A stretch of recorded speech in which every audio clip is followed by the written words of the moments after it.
నేను రోజూ పంపా సరోవరం నుంచి తెచ్చాను పళ్ళు, తెచ్చి అక్కడ పెట్టాను, రామా మీరు స్వీకరించండి, అక్కడ పెట్టింది. అంతేకాని కొరికి చూసింది, కొరికి చూసి పెట్టింది, ఇలాంటి పిచ్చి పిచ్చివన్నీ లేవు. ఆవిడ శుశ్రూష చేసింది గురువులకి, మతంగ మహర్షి. ఆవిడికి తెలుసు ఎక్కడెలా ప్రవర్తించాలో.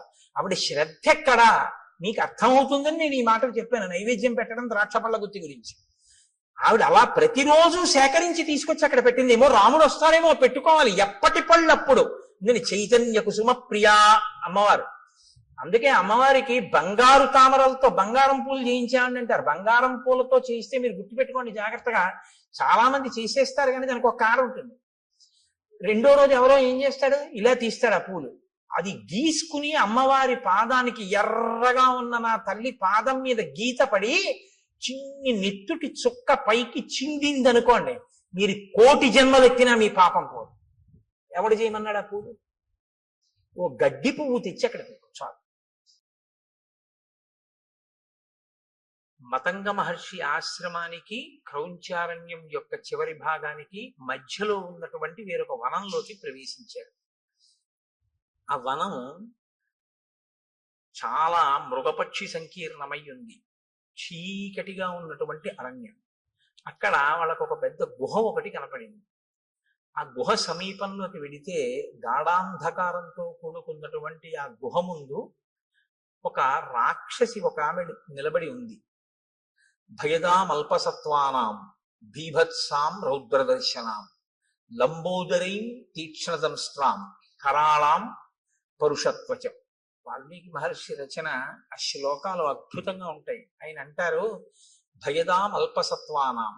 అల్పసత్వము అంటే తక్కువ బలం కలిగినటువంటి వాళ్ళకి, తక్కువ బలం కలిగినటువంటి వాళ్ళకి ఆవిడ భయంకరమైనది. అంటే అది ఆవిడ స్వభావం. తనకన్నా కొంచెం తక్కువ బలం ఉన్న వాళ్ళు కనపడితే ఆవిడ వీధిస్తుంది, వాళ్ళని చాలా దుఃఖ పెడుతుంది. ఎందుకని అంటే అది ఆవిడ సహజమైనటువంటి ప్రవృత్తి. తనకన్నా తక్కువ బలం వాళ్ళు కనపడితే ఆదరించడమో వాళ్ళని రక్షించడమో ఆవిడకు ఉండేటటువంటి లక్షణం కాదు. రాక్షసత్వము అంటే ఇంకేదో అని మీరేం అనుకోక్కర్లేదు. కలియుగంలో ఒక పెద్ద విచిత్రం ఒకటి ఉంది. త్రేతాయుగం వాటిల్లో అయితే రాక్షసుల యొక్క ఉపాధులు తెలిసిపోయేవి. ఒక భయంకరమైనటువంటి శరీరం, ఏదో పెద్ద పొట్ట, నోరు, దంస్ట్రలు అవి. కలియుగంలో బ్రహ్మగారు ఇచ్చినటువంటి వరం ఏమిటంటే రాక్షసుడెవరో మనుష్యుడెవరో తెలియదు, ప్రవృత్తి చేత తెలియాలి. కానీ తెలుసుకునే లోపలే ప్రమాదం వచ్చేస్తుంది.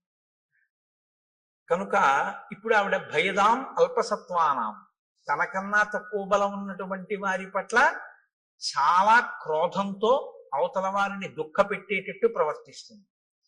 అంటే తనకన్నా ఎక్కువ బలం ఉన్న వాళ్ళు కనపడితే తాను పారిపోతుంది.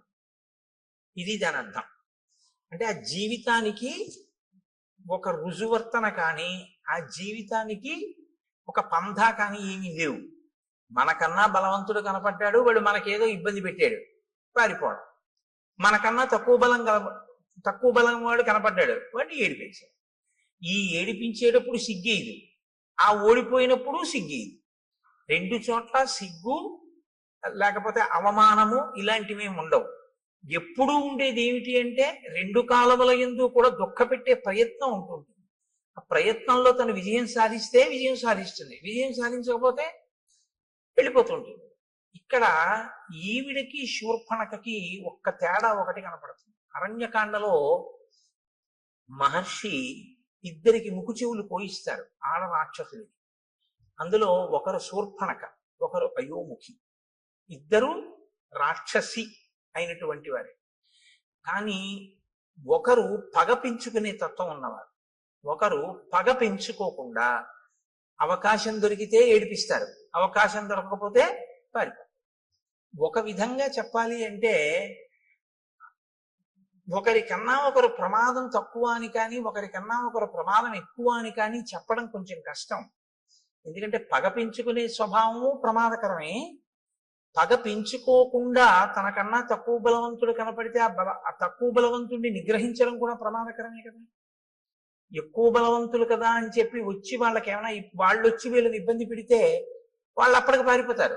పారిపోయారని జాడ్యమో సమస్య వదిలిపోయినట్టు కాదు, మళ్ళీ వస్తూ ఉంటారు. ఎప్పుడు తెలుస్తుంది తనకన్నా అధిక బలవంతులని? తను ఓడిపోతే. ఓడిపోతే ఏమైనా సిగ్గు ఉంటుందా? ఏమీ ఉండదు. మళ్ళీ వెళ్ళిపోతుంది.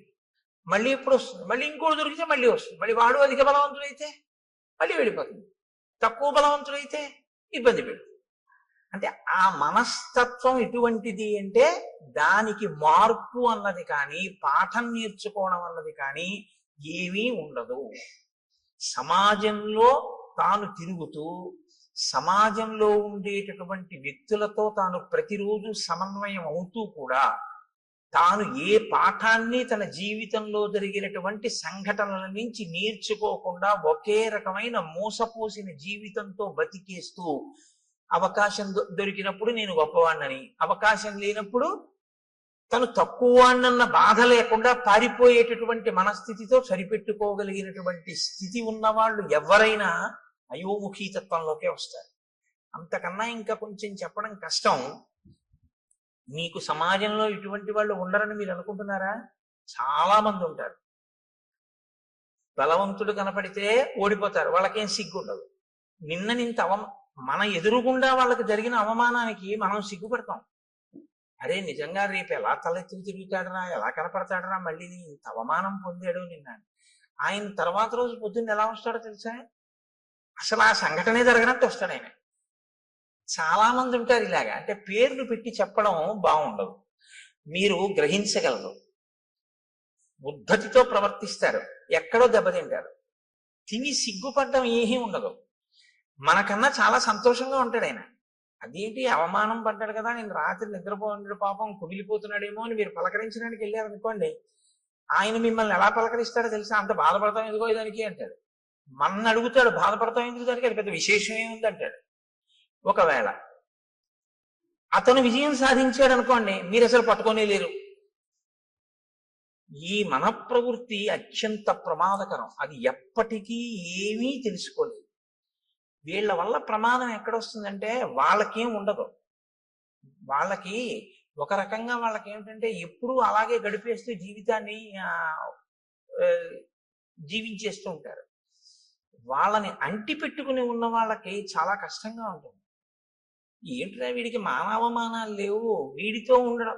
ఆయనకు కొడుకున్నాడు అనుకోండి, ఆ కొడుక్కి మానవమానాలు ఉన్నాయనుకోండి, ఆయన చాలా ఇబ్బంది పడతాడు. మా నాన్నగారు చెప్పలేడు తండ్రికి, మా నాన్నగారు ఏమీ తెలుసుకోరు, ఎప్పుడూ ఇలాగే ప్రవర్తిస్తారు.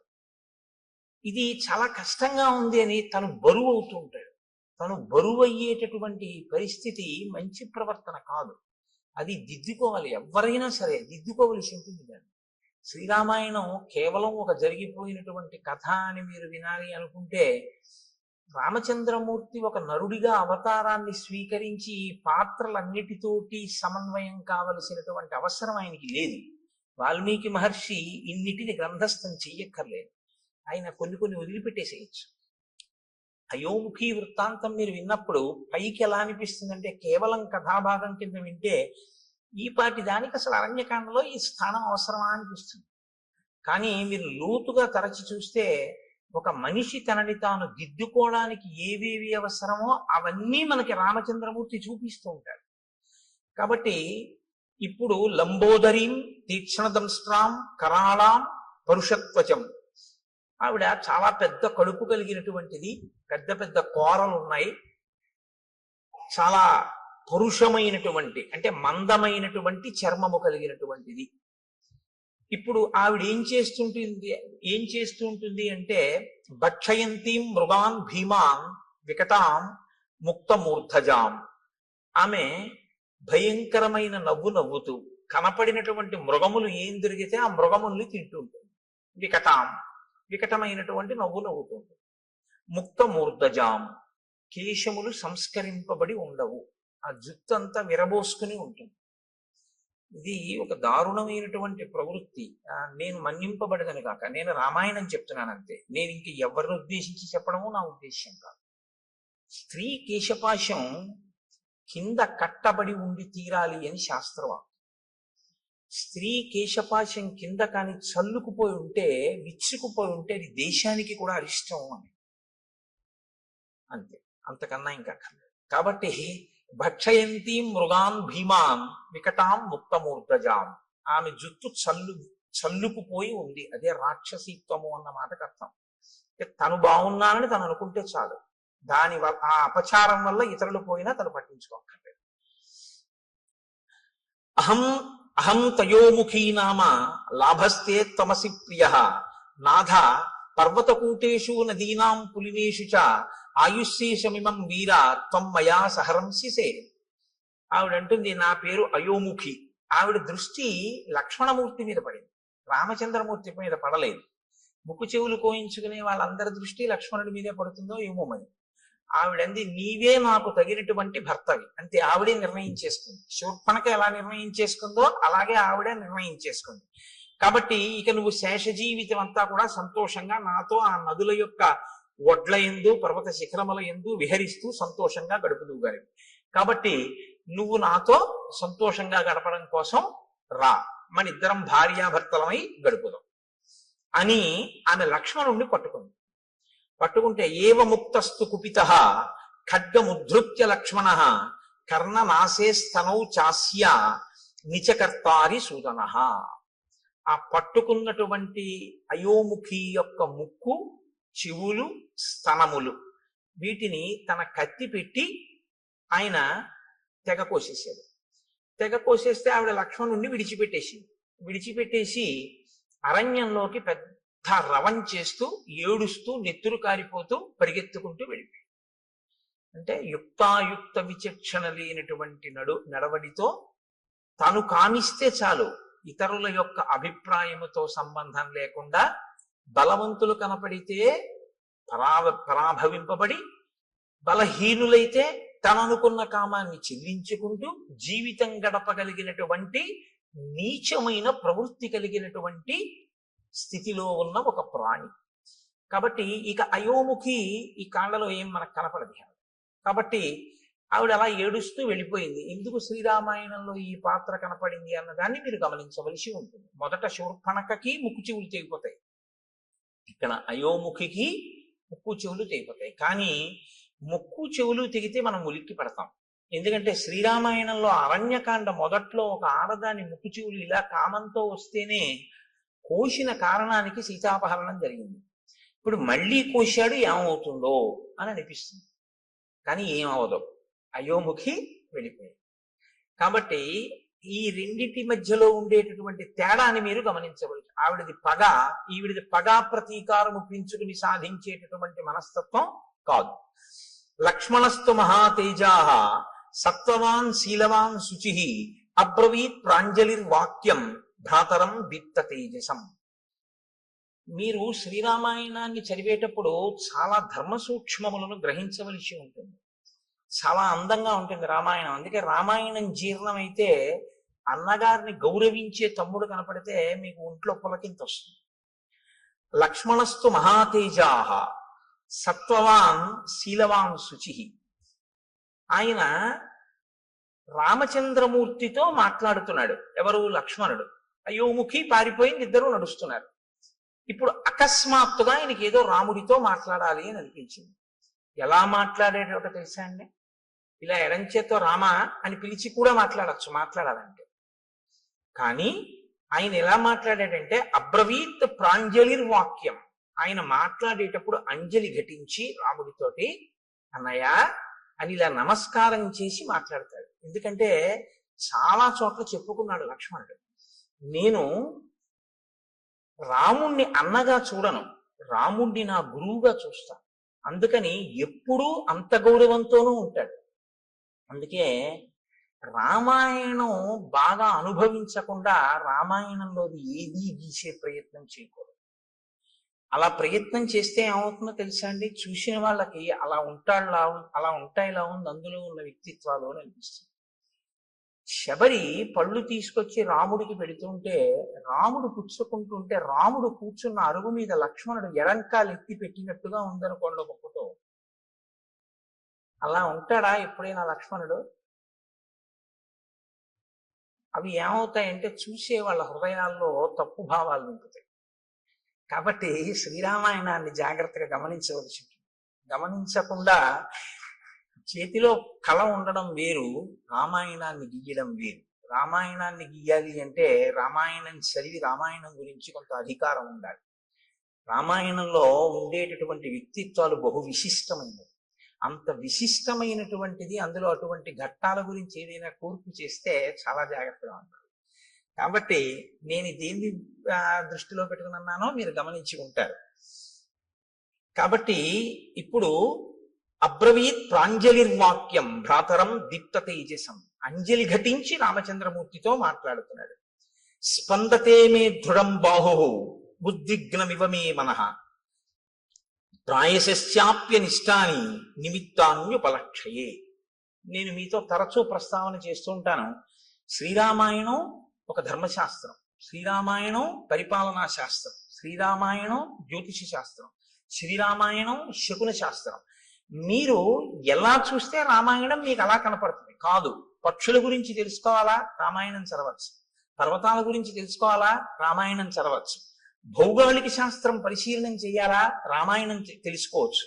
మృగముల గురించి తెలుసుకోవాలా, శ్రీరామాయణం చదువుకోవచ్చు. మీరు ఏది తెలుసుకోవాలన్నా రామాయణం చదువుకుంటే మీకు అందులో తెలియని ఉండవు. ప్రతి శ్లోకము అమృత భాండమే. ప్రతి శ్లోకంలో మహర్షి సందేశాన్ని నింపి ఉంచుతారు. అందుకే ఆయన ఈయనతో మాట్లాడాడు అని ఆయన చెప్పరు. అలా చెప్పడం చాలా తేలిక. అలా చెప్పరు. మాట్లాడేటప్పుడు ఎలా నిలబడి మాట్లాడాడు చెప్తారు. ఒక ఆయన వచ్చాడు, ఎవరు ముందు లేచారు, ఎవరు తర్వాత లేచారు, ఎవరు ఎవరికి అర్ఘ్యం ఇచ్చారు, పాద్యం ఇచ్చారు, ఎవరు ఎవరితో ఏ ప్రశ్న వేశారు, ఎవరు ఎలా జవాబు చెప్పారు. ఒక సంఘటన అయిపోయిన తర్వాత రాముడు అన్ని లక్ష్మణుడికి చెప్తూ ఉంటాడు. రాముడు లక్ష్మణుడికి చెప్పేటప్పుడు మీరు చాలా జాగ్రత్తగా చదవాలి ఆ సర్గని. అందులో ఒక అత్యుత్తమమైనటువంటి సందేశం ఒకటి ఉంటుంది. రాముడు ఒక సర్గ చివర ఒక వ్యక్తితో తాను చూసి మాట్లాడి వెళ్ళిపోయేటప్పుడు లక్ష్మణుడితో చెప్తాడు, చూసావా లక్ష్మణ, ఇవాళ మనం ఇది చేశాం కదా, దీనివల్ల ఇది అన్నమాట ఫలితం. గురువుతో తిరిగేటటువంటి శిష్యుడికి అందే మహోత్కృష్టమైన ప్రయోజనం అదే. మీరు ఎన్నో శాస్త్రాలు మదిస్తే తప్ప అందనటువంటి విషయం అలవోకగా అందిపోతుంది. ఎందుచేతనంటే ఆయన అనుభవించి ఉన్నాడు, ఆయన చదివి ఉన్నాడు, ఆయన మీకు అలా అందించేస్తుంటాడు. ఆయన నడవడిని మీరు గమనిస్తుంటే చాలు, మీకు అవన్నీ అందిపోతుంటాయి, చాలా తేలిగ్గా అందిపోతుంటాయి. ఇది ఒక గురువు వెనకాతలో ఉండేటటువంటి శిష్యుడికి ఎలా ఉంటుందో, ప్రాజ్ఞుడైన అన్నగారిని గురువుగా భావించి విడుతున్నటువంటి లక్ష్మణుడికి అందుతున్న ఐశ్వర్యం అది.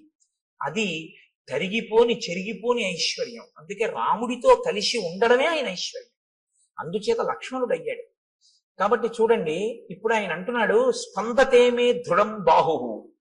అన్నయ్య, నా భుజం అదురుతోంది, ఎడమ భుజం. ఎడమ భుజం పురుషుడికి అదిరితే అది అశుభ సూచన, ఏదో దుర్నిమిత్తము, జరగకూడనిది జరుగుతోంది అని. ఉద్విగ్నమివమే మనః, నిష్కారణంగా నా మనసు తుట్రుపడుతోంది, తత్తరపడుతోంది. ఎందుకు? ఉద్విగ్నతకి లోనవుతున్నాను. కాబట్టి ప్రాయశ్చాప్యనిష్టాని నిమిత్తాన్ విపలక్షయి. ఏదో భయంకరమైనటువంటి సంఘటన, మనసుకి పరివేదన కల్పించేటటువంటి సంఘటన జరగబోతోంది అని నాకు అనిపిస్తోంది. ఇప్పుడు ఒక సంఘటన జరగబోతోంది, అదేదో చాలా క్లేశమైనటువంటి విషయమే. అందులోంచి బయటికి వస్తావా, బయటికి రావా, అది ప్రధానం. జబ్బు వచ్చింది రైతే, డాక్టర్ గారి దగ్గరికి వెళ్ళేది, చేయించుకోండి అన్నారు. చేయించుకుంటే బతుకుతానా అండి అని అడుగుతారా లేదా? అడుగుతాం కదా, చేయించుకుంటే బతుకుతామండి అని అడుగుతారు. అలాగే బయటికి వస్తావా, రావా? దుర్నిమిత్తం కనపడుతోంది, జరగకూడనిది జరుగుతోంది అని తెలుస్తోంది, బయటికి వస్తావా?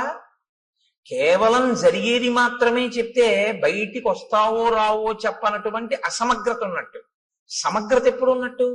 ఒక జరగకూడనిది జరుగుతోంది కానీ నువ్వు బయటికి వస్తావు అన్న విషయాన్నో బయటికి రావు అన్న విషయాన్నో కూడా చెప్పాలి. నిన్న రాముడు వస్తున్నప్పుడు మీకు నేను కొన్ని దుర్నిమిత్తాలు చెప్పాను. ఖచ్చితంగా ఏదో అమంగళం జరిగిపోయింది అన్నాడు రాముడు. ఏదో బాధాకరమైన విషయం జరిగిపోయింది, ఎందుకంటే శకునాలు అలా ఉన్నాయన్నాడు. సీతాపహరణం అయిపోయింది. ఇవాళ లక్ష్మణుడు చెప్తున్నాడు శకునాలు.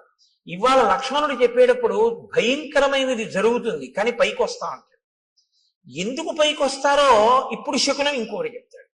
నేను అందుకే మీకు చెప్పింది, ఇంకా మళ్ళీ శకున శాస్త్రం ఏం మీరు చదవక్కర్లేదు. రామాయణం చదివితే శకున శాస్త్రం వచ్చేస్తుంది అంతే.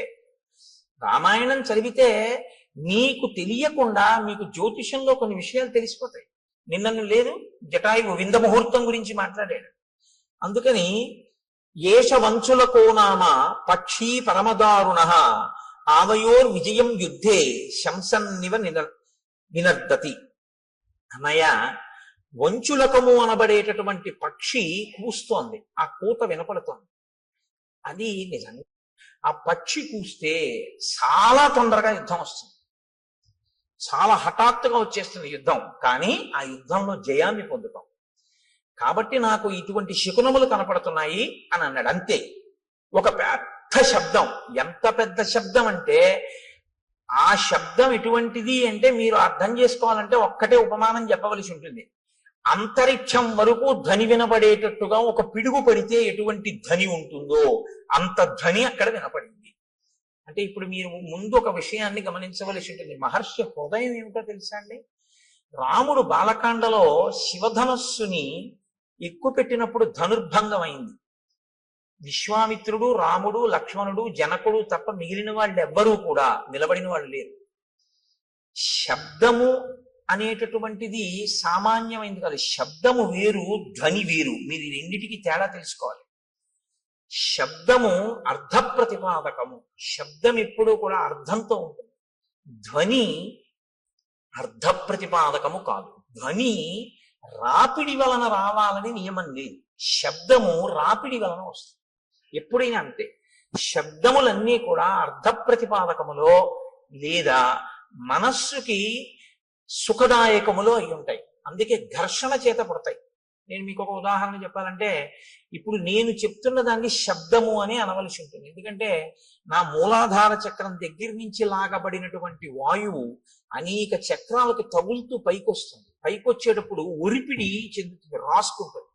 చిట్ట చివర నా యొక్క ఆ స్వరపేటిక దగ్గరికి వచ్చేటప్పటికి ఆ వాయువు బాగా రాపిడి చెంది ఉరుసుకుని అక్షరములుగా, పదములుగా, వాక్యములుగా మారి నా నోటి వెంట బయటికి వస్తుంది. ఉరిపిడి చేత పైకి వస్తుంది. నేను ఒక వైలిన్ వాయించాను అనుకోండి, చేతితో ఒక తాడు ఉన్నటువంటి పరికరం లాంటి దాన్ని పట్టుకుని తీగల మీద లాగితే ఆ ఒరిపిడికి ధనొస్తుంది. ఒక వీణని గోటితో పెనగితే ధనొస్తుంది. అలా మీకు ఎప్పుడైనా సరే ఒరిపిడి వలన వస్తే, అంటే ఘర్షణ వలన పుడితే దాన్ని శబ్దము అంటారు. ఇప్పుడు ఆ శబ్దం ఏం చేస్తుంది? అందుకే వేదరాశికి శబ్దరాశి అని పేరు. అర్థ ప్రతిపాదకమై దానికి ఏదో ఒక ప్రయోజనం ఉంటుంది. ప్రయోజనం లేనిది అనుకోండి, దానికి ఏమిటి అంటే మీరు చెప్పలేరు అనుకున్నప్పుడు దాన్ని శబ్దం అనకూడదు, ధ్వని అనాలి. పిల్లాడు ఆడుకుంటూ ఉంగా అన్నాడు అనుకోండి, దానికి అర్థం ఏంటి చెప్పండి అన్నారు అనుకోండి, ఏం చెప్తారండి? ఉంగా అన్నాడు పిల్లాడు, చంటి పిల్లాడు. ఏమయ్యా నువ్వు రామాయణం చెప్పావు కదా, దీనికి అర్థం చెప్పన్నారు అనుకోండి, ఎవరు చెప్తారు దానికి? అప్పుడు దాన్ని ఏమనాలంటే ధ్వని. అంటే దానికి ఒక అర్థం ఏం ఉండదు. అర్థం లేకుండా చేయబడేటటువంటిది ఏది ఉంటుందో దానికి మీరు ఏ అర్థము చెప్పడం కుదరదో వాటికి ధ్వనులని పేరు. కాబట్టి ఇప్పుడు ఏర్పడినది శబ్దమా ధ్వన అంటే యథార్థమునకు పెద్ద ధ్వని అని మీరు అనవలసి ఉంటుంది. ఎందుకంటే దానికి ఒక అర్థం లేదు. కానీ ఒక పిడుగు నేల మీద పడితే ఆ శబ్దము, ఆ ధ్వని అంతరిక్షం వరకు వినపడితే ఎంత ధ్వని ఉంటుందో అంత ధ్వని ఉంది. ధ్వనికి ఉండేటటువంటి లక్షణం ఏమిటో తెలుసా అండి? ధ్వనికి కానివ్వండి, శబ్దమునకు కానివ్వండి, ప్రాణాలు పొయ్యగలదు, ప్రాణాలు తీయగలదు. ఈ రెండు ఉంటాయి. ఎందుకో తెలుసా అండి? ఒక్కొక్కసారి ప్రాణం పోస్తుంది, ఒక్కొక్కసారి ప్రాణం తీసేస్తుంది. మీరు చూడండి, నిశ్చేష్టుడైపోయాడు అనుకోండి ఎవరో, మీరు వెళ్ళి ఏ తప్పట్లు కొట్టడమో ఏదో చేస్తే ఆ స్పృహలోకి వస్తారు, తీసుకొస్తుంది. దానికి ఆ శక్తి ఉంటుంది. శబ్దము మిమ్మల్ని జ్ఞానవంతుల్ని చేస్తుంది. లేకపోతే వినడం ఎందుకండి? వినడం వల్ల ఏదో మీకు తెలుస్తుందని కదా వింటూ ఉంటారు. అదే శబ్దము చాలా తీవ్ర స్థాయిలో వచ్చిందనుకోండి, మనిషి ప్రాణం వదిలిపెట్టేస్తారు. అందుకే పిడుగు పడితే పిడుగు యొక్క ధ్వనికి ఆ భవనములు కింద పడిపోతుంటాయి. అక్కడ ఉన్నటువంటి జీవరాశి, చెట్లు కూడా నేల కొరిగిపోతాయి. ఎందుకని అంటే ఆ శబ్ద ప్రకంపనలు, ధ్వని ప్రకంపనల యందు శక్తి తరంగములు ఉంటాయి. దీన్ని మొట్టమొదట ప్రతిపాదించిన వాళ్ళు ఎవరంటే భారతదేశంలో ఆర్షధర్మంలో ఋషులు ప్రతిపాదించి కదలిక ఉన్న ప్రతిదాన్ని శక్తి స్వరూపంగా భావన చేశారు మన వాళ్ళు. అందుకే శబ్ద బ్రహ్మమయీ చరాచరమయీ జ్యోతిర్మయీ వాంగ్మయీ తత్వాతీతమయీ నిరంజనమయీ అని అమ్మవారిని స్తోత్రం చేశారు.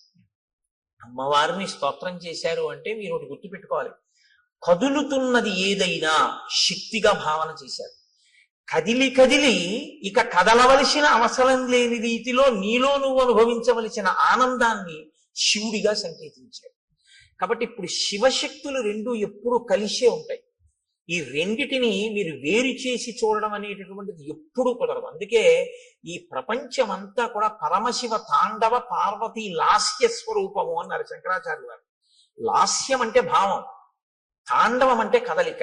మీరు చూడండి, మీకు ఈ ప్రపంచం అంతా శివస్వరూపంగా మంగళస్వరూపంగా చూడడం ఎలాగా అంటే దానికి ఆ దృష్టికోణాన్ని శంకరులు అందించారు. అందుకని వారు జగద్గురువులు అయ్యారు.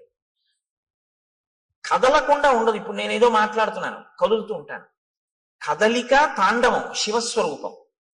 ముఖమునందు భావ ప్రకటనము అమ్మవారు లాస్యం. ఒక ఆయన నవ్వుతూ ఉంటాడు, ఒక ఆయన విచారంగా ఉంటాడు, ఒక ఆయన సంతోషంగా ఉంటాడు, ఒక ఆయన హాస్యం ఆడుతూ ఉంటాడు. మీరు అలా వెడుతూ చూస్తుంటే రకరకాల భావనతో ఉంటారు. అందరూ ఒక్కలా ఉండరు. ఇన్ని భావనలు అమ్మవారు, ఇన్ని కదలికలు ఈశ్వరుడు. కదలిక భావన కలిసే ఉంటాయి. ఎప్పుడు చూడండి, కలిసే ఉంటాయి అనేటప్పటికీ నేనేమన్నాను, ఇలా అన్నాను. అంటే లోపల కలయిక అన్న భావన రాగానే నేను ఇలా సంకేతించాను. ఈ భావన ఈ కదలిక రెండు ఒకదాన్నొకటి అనుసరించడం. వాగర్ధావివ సంపృక్తౌ వాగర్ధ ప్రతిపత్తయే జగత పితరౌ వందే పార్వతీ పరమేశ్వరౌ. వాళ్ళిద్దరి స్వరూపమై ఈ జగత్తంతా ఉందయా. పార్వతీ పరమేశ్వరులు ఈ లోకమంతా నిండి ఉన్నారు. నువ్వు అలా చూడగలిగితే జగత్తు తాండవ లాస్య స్వరూపము. కాబట్టి దాన్ని వాల్మీకి మహర్షి ఎందుకండి అంత గొప్పగా ఆ విషయం కూడా మాట్లాడడం అంటే, అది ఇంకొకడు వింటే చచ్చుండివాడు. తట్టుకోగలిగారు అంటే ఇప్పుడు దాని మూలస్థానమును కూడా ఛేదించగలిగినటువంటి పరాక్రమవంతులు. చెవికే అంత బలం ఉంటే చేతులకి ఎంత బలం ఉండాలి? కాబట్టి ఇప్పుడు మూలస్థానాన్ని ఛేదించగలరు. ఇది రామచంద్రమూర్తి యొక్క లక్ష్మణుని యొక్క వీర్యము, పరాక్రమము. మీతో నేను చాలా మార్లు మనవి చేస్తున్నాను, వీర్యం అన్న మాటకు అర్థం అదే.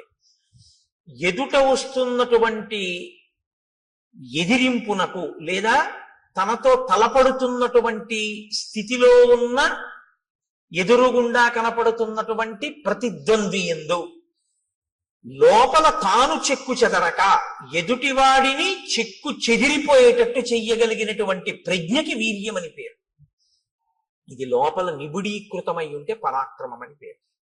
కాబట్టి ఇప్పుడు ఈ వీర్య పరాక్రమములు ఉన్నవారు కాబట్టి అందుకని అడిగారు వాల్మీకి మహర్షి, కోన్వస్మిన్ సంప్రదంలోకే గుణవాన్ కస్య వీర్యవాన్ ధర్మజ్ఞస్య కృతజ్ఞస్య సత్యవాక్యో దృఢవ్రతః చారిత్ర్యేణ చ కోయుక్తః సర్వభూతేషు కోహితః విద్వాన్ కః కస్సమర్థస్య కస్యైక ప్రియదర్శనః ఆత్మవాన్ కో జితక్రోధో ద్యుతిమాన్ కో నరసూయకః. ఇన్ని ప్రశ్నలు వేయడానికి కారణం అదే. కాబట్టి ఇప్పుడు వారు ఆ ధ్వనిని విని వాళ్ళు ఏమనుకున్నారంటే ఇంత పెద్ద ధ్వని ఎక్కడి నుంచి వచ్చింది అని ఆశ్చర్యపోయారు. వారు ఆశ్చర్యపోయే లోపలే వారికి ఎదురుగుండా ఒక స్వరూపం ఒకటి కనపడింది, ఒక పెద్ద ఆకారం ఒకటి కనపడింది. ఆకారము అన్న మాట నేను ఎందుకు అనవలసి ఉంటుందంటే, చూడగానే గుర్తుపట్టగలిగితే ఇది బలానా అని గుర్తుపట్టగలిగారు అనుకోండి, మీ ప్రజ్ఞకు అందుతోంది అని గుర్తు. ఇలా చూస్తే మనిషి అన్నాను అనుకోండి, నా ప్రజ్ఞకు అందింది. జింక నా ప్రజ్ఞకు అందింది, లేడి నా ప్రజ్ఞకు అందింది, సర్పము నా ప్రజ్ఞకు అందింది. అసలు అటువంటి రూపు లోకంలో ఎక్కడా వర్ణింపబడలేదు, తాను చూడలేదు. నేను చూడకపోవచ్చు కానీ విన్నాను అనుకోండి తెలుస్తుంది. ఒక హంస నేను చూడలేదు కానీ హంస కనపడింది, ఇది హంస అనుకుంటానండి అంట. మళ్ళీ ఇదో విచిత్రం తెలుసా అండి, నామం ఉంటే రూపం ఉంటుంది, రూపం ఉంటే నామం ఉంటుంది, నామం రూపం కలిస్తే మాయవు. అదే విచిత్రం. శంకర భగవత్పాదుల యొక్క ప్రతిపాదన అంతా దీని మీదే ఆధారపడింది. నామం ఉంటే రూపం ఉంటుంది, రూపం ఉంటే నామం ఉంటుంది. కోటేశ్వరరావు గారు అన్నారనుకోండి, మీకు వెంటనే నా రూపం మీ మనసులో అలా లీలగా కదులుతుంది. చూస్తున్నారుగా చాలా రోజుల నుంచి. కోటేశ్వరరావు అనబడేటప్పటికీ నేను ఇలా వస్తూ ఉంటే ఆ కోటేశ్వరరావు వస్తున్నారు అంటే నా రూపాన్ని నామంతో గుర్తిస్తారు. అలా ఇంకోళ్ళు వస్తున్నారు అనుకోండి, కోటేశ్వరరావు వచ్చారా అండి అన్నారు అనుకోండి, ఎవరైనా కొత్త వాళ్ళ, ఆయన కాదండి రాలేదంటారు. నామము రూపము పక్క పక్కనే ఉంటాయి. కుండ అన్నాను అనుకోండి, కుండ ఎలా ఉంటుందో మీకు వెంటనే మనసు చూపిస్తుంది, ప్రొజెక్ట్ చేస్తుంది. అసలు నిజానికి మీరు పెట్టిన పేరు మీరు చూపించిన పదార్థము రెండు అసత్యాలు. దాన్ని కుండ అనకుండా కర్ర అని కొత్తగా పేరెడుతున్నానన్నా దానికి ఏం అభ్యంతరం ఏమి ఉండదు. రెండు, అది మట్టి యొక్క వికారం, అది అసలు నిజానికి దాని సత్యం అది కాదు. సరే, ఇప్పుడు నేను మళ్ళీ శాంకర సిద్ధాంతం మాయాది కాదు, కానీ నామరూపములు అదొక గమ్మత్తు. కాబట్టి మనస్సుకి ఉండేటటువంటి పరిమితి ఏమిటంటే తను వినన్నా ఉండాలి, తను చూసన్నా ఉండాలి. విని కాని చూసి కాని ఉంటే ప్రాణిని గుర్తిస్తుంది. ఇప్పుడు రామలక్ష్మణులు ఇద్దరు ఏమిటి అలా ఉన్నాడన్నారు అనుకోండి, రామలక్ష్మణులు కూడా ఎన్నడూ ఊహించలేదన్నమాట. అటువంటి ప్రాణి ఒకటి లోకంలో ఉంటుంది అని రామలక్ష్మణులు ఊహించలేదు. వీళ్ళిద్దరు ఎటువంటి వాళ్ళు, వంచుల కొమ్మ కూస్తోందని చెప్పగలిగిన వాళ్ళు. పిట్టరు, మనం ఎంత తేలిగ్గా చెప్తామో కాకెరుస్తోందని రామలక్ష్మణులు అరణ్యంలో పిట్టల కోటలు అంత బాగా చెప్తారు. అన్ని మృగాలు చెప్తారు వాళ్ళు. అటువంటి వాళ్ళు ఆ ఎదురుగుండా ఉన్న ప్రాణిని గుర్తించలేకపోయారు. ఇది విరూపము అన్న పేరు. అంటే అసలు ఎవరు ఊహించనంత వికృతంగా ఉంటుంది. కాబట్టి ఇప్పుడు అది మనసుకి ఖేదము కల్పించవచ్చు, ఒక్కొక్కసారి ఉల్లాసమును కల్పించవచ్చు, రంజకత్వం ఉంటే అందులో.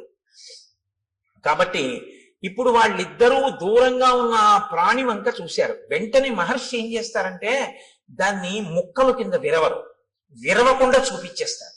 అది ప్రజ్ఞ, కవి యొక్క ప్రజ్ఞ మీరు చూడాలి. ఎందుకో తెలుసా అండి, ఆయన రాముడి కళ్ళల్లోంచి ఘంటం కదులుతుంది. ఇప్పుడు రాముడు చూస్తున్నాడు, రాముడు చూసేటప్పుడు ఆ చూపు చకచక నడిచేస్తుంది. అంటే ఎలా చూశాడు అన్నది పైనుంచి కింద వరకు ఆ ప్రాణి ఎంత విచిత్రంగా ఉందో చూస్తారు.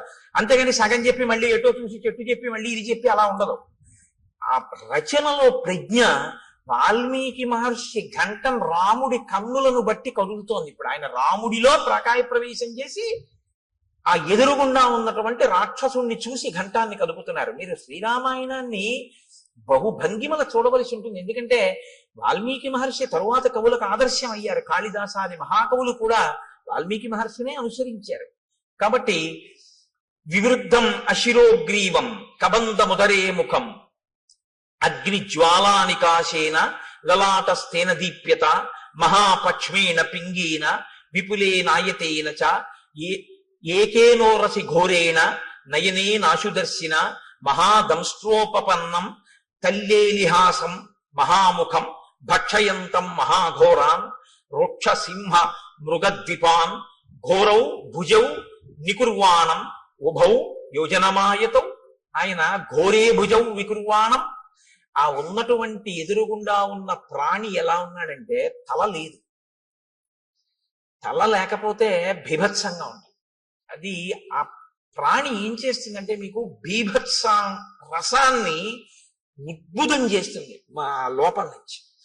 ఎదురుగుండా ఉన్న ప్రాణి తలకాయతో ఉందనుకోండి పర్వాలేదు, ఓ చెయ్యి లేకపోతే మీరు చూడడం కొంచెం తేలిక, ఒక కాలు పోతే మీరు చూడడం తేలిక, తల లేకపోతే మీరు వెంటనే అంటారంటే అయ్య బాబోయ్ అంటారు, చూడలేరు.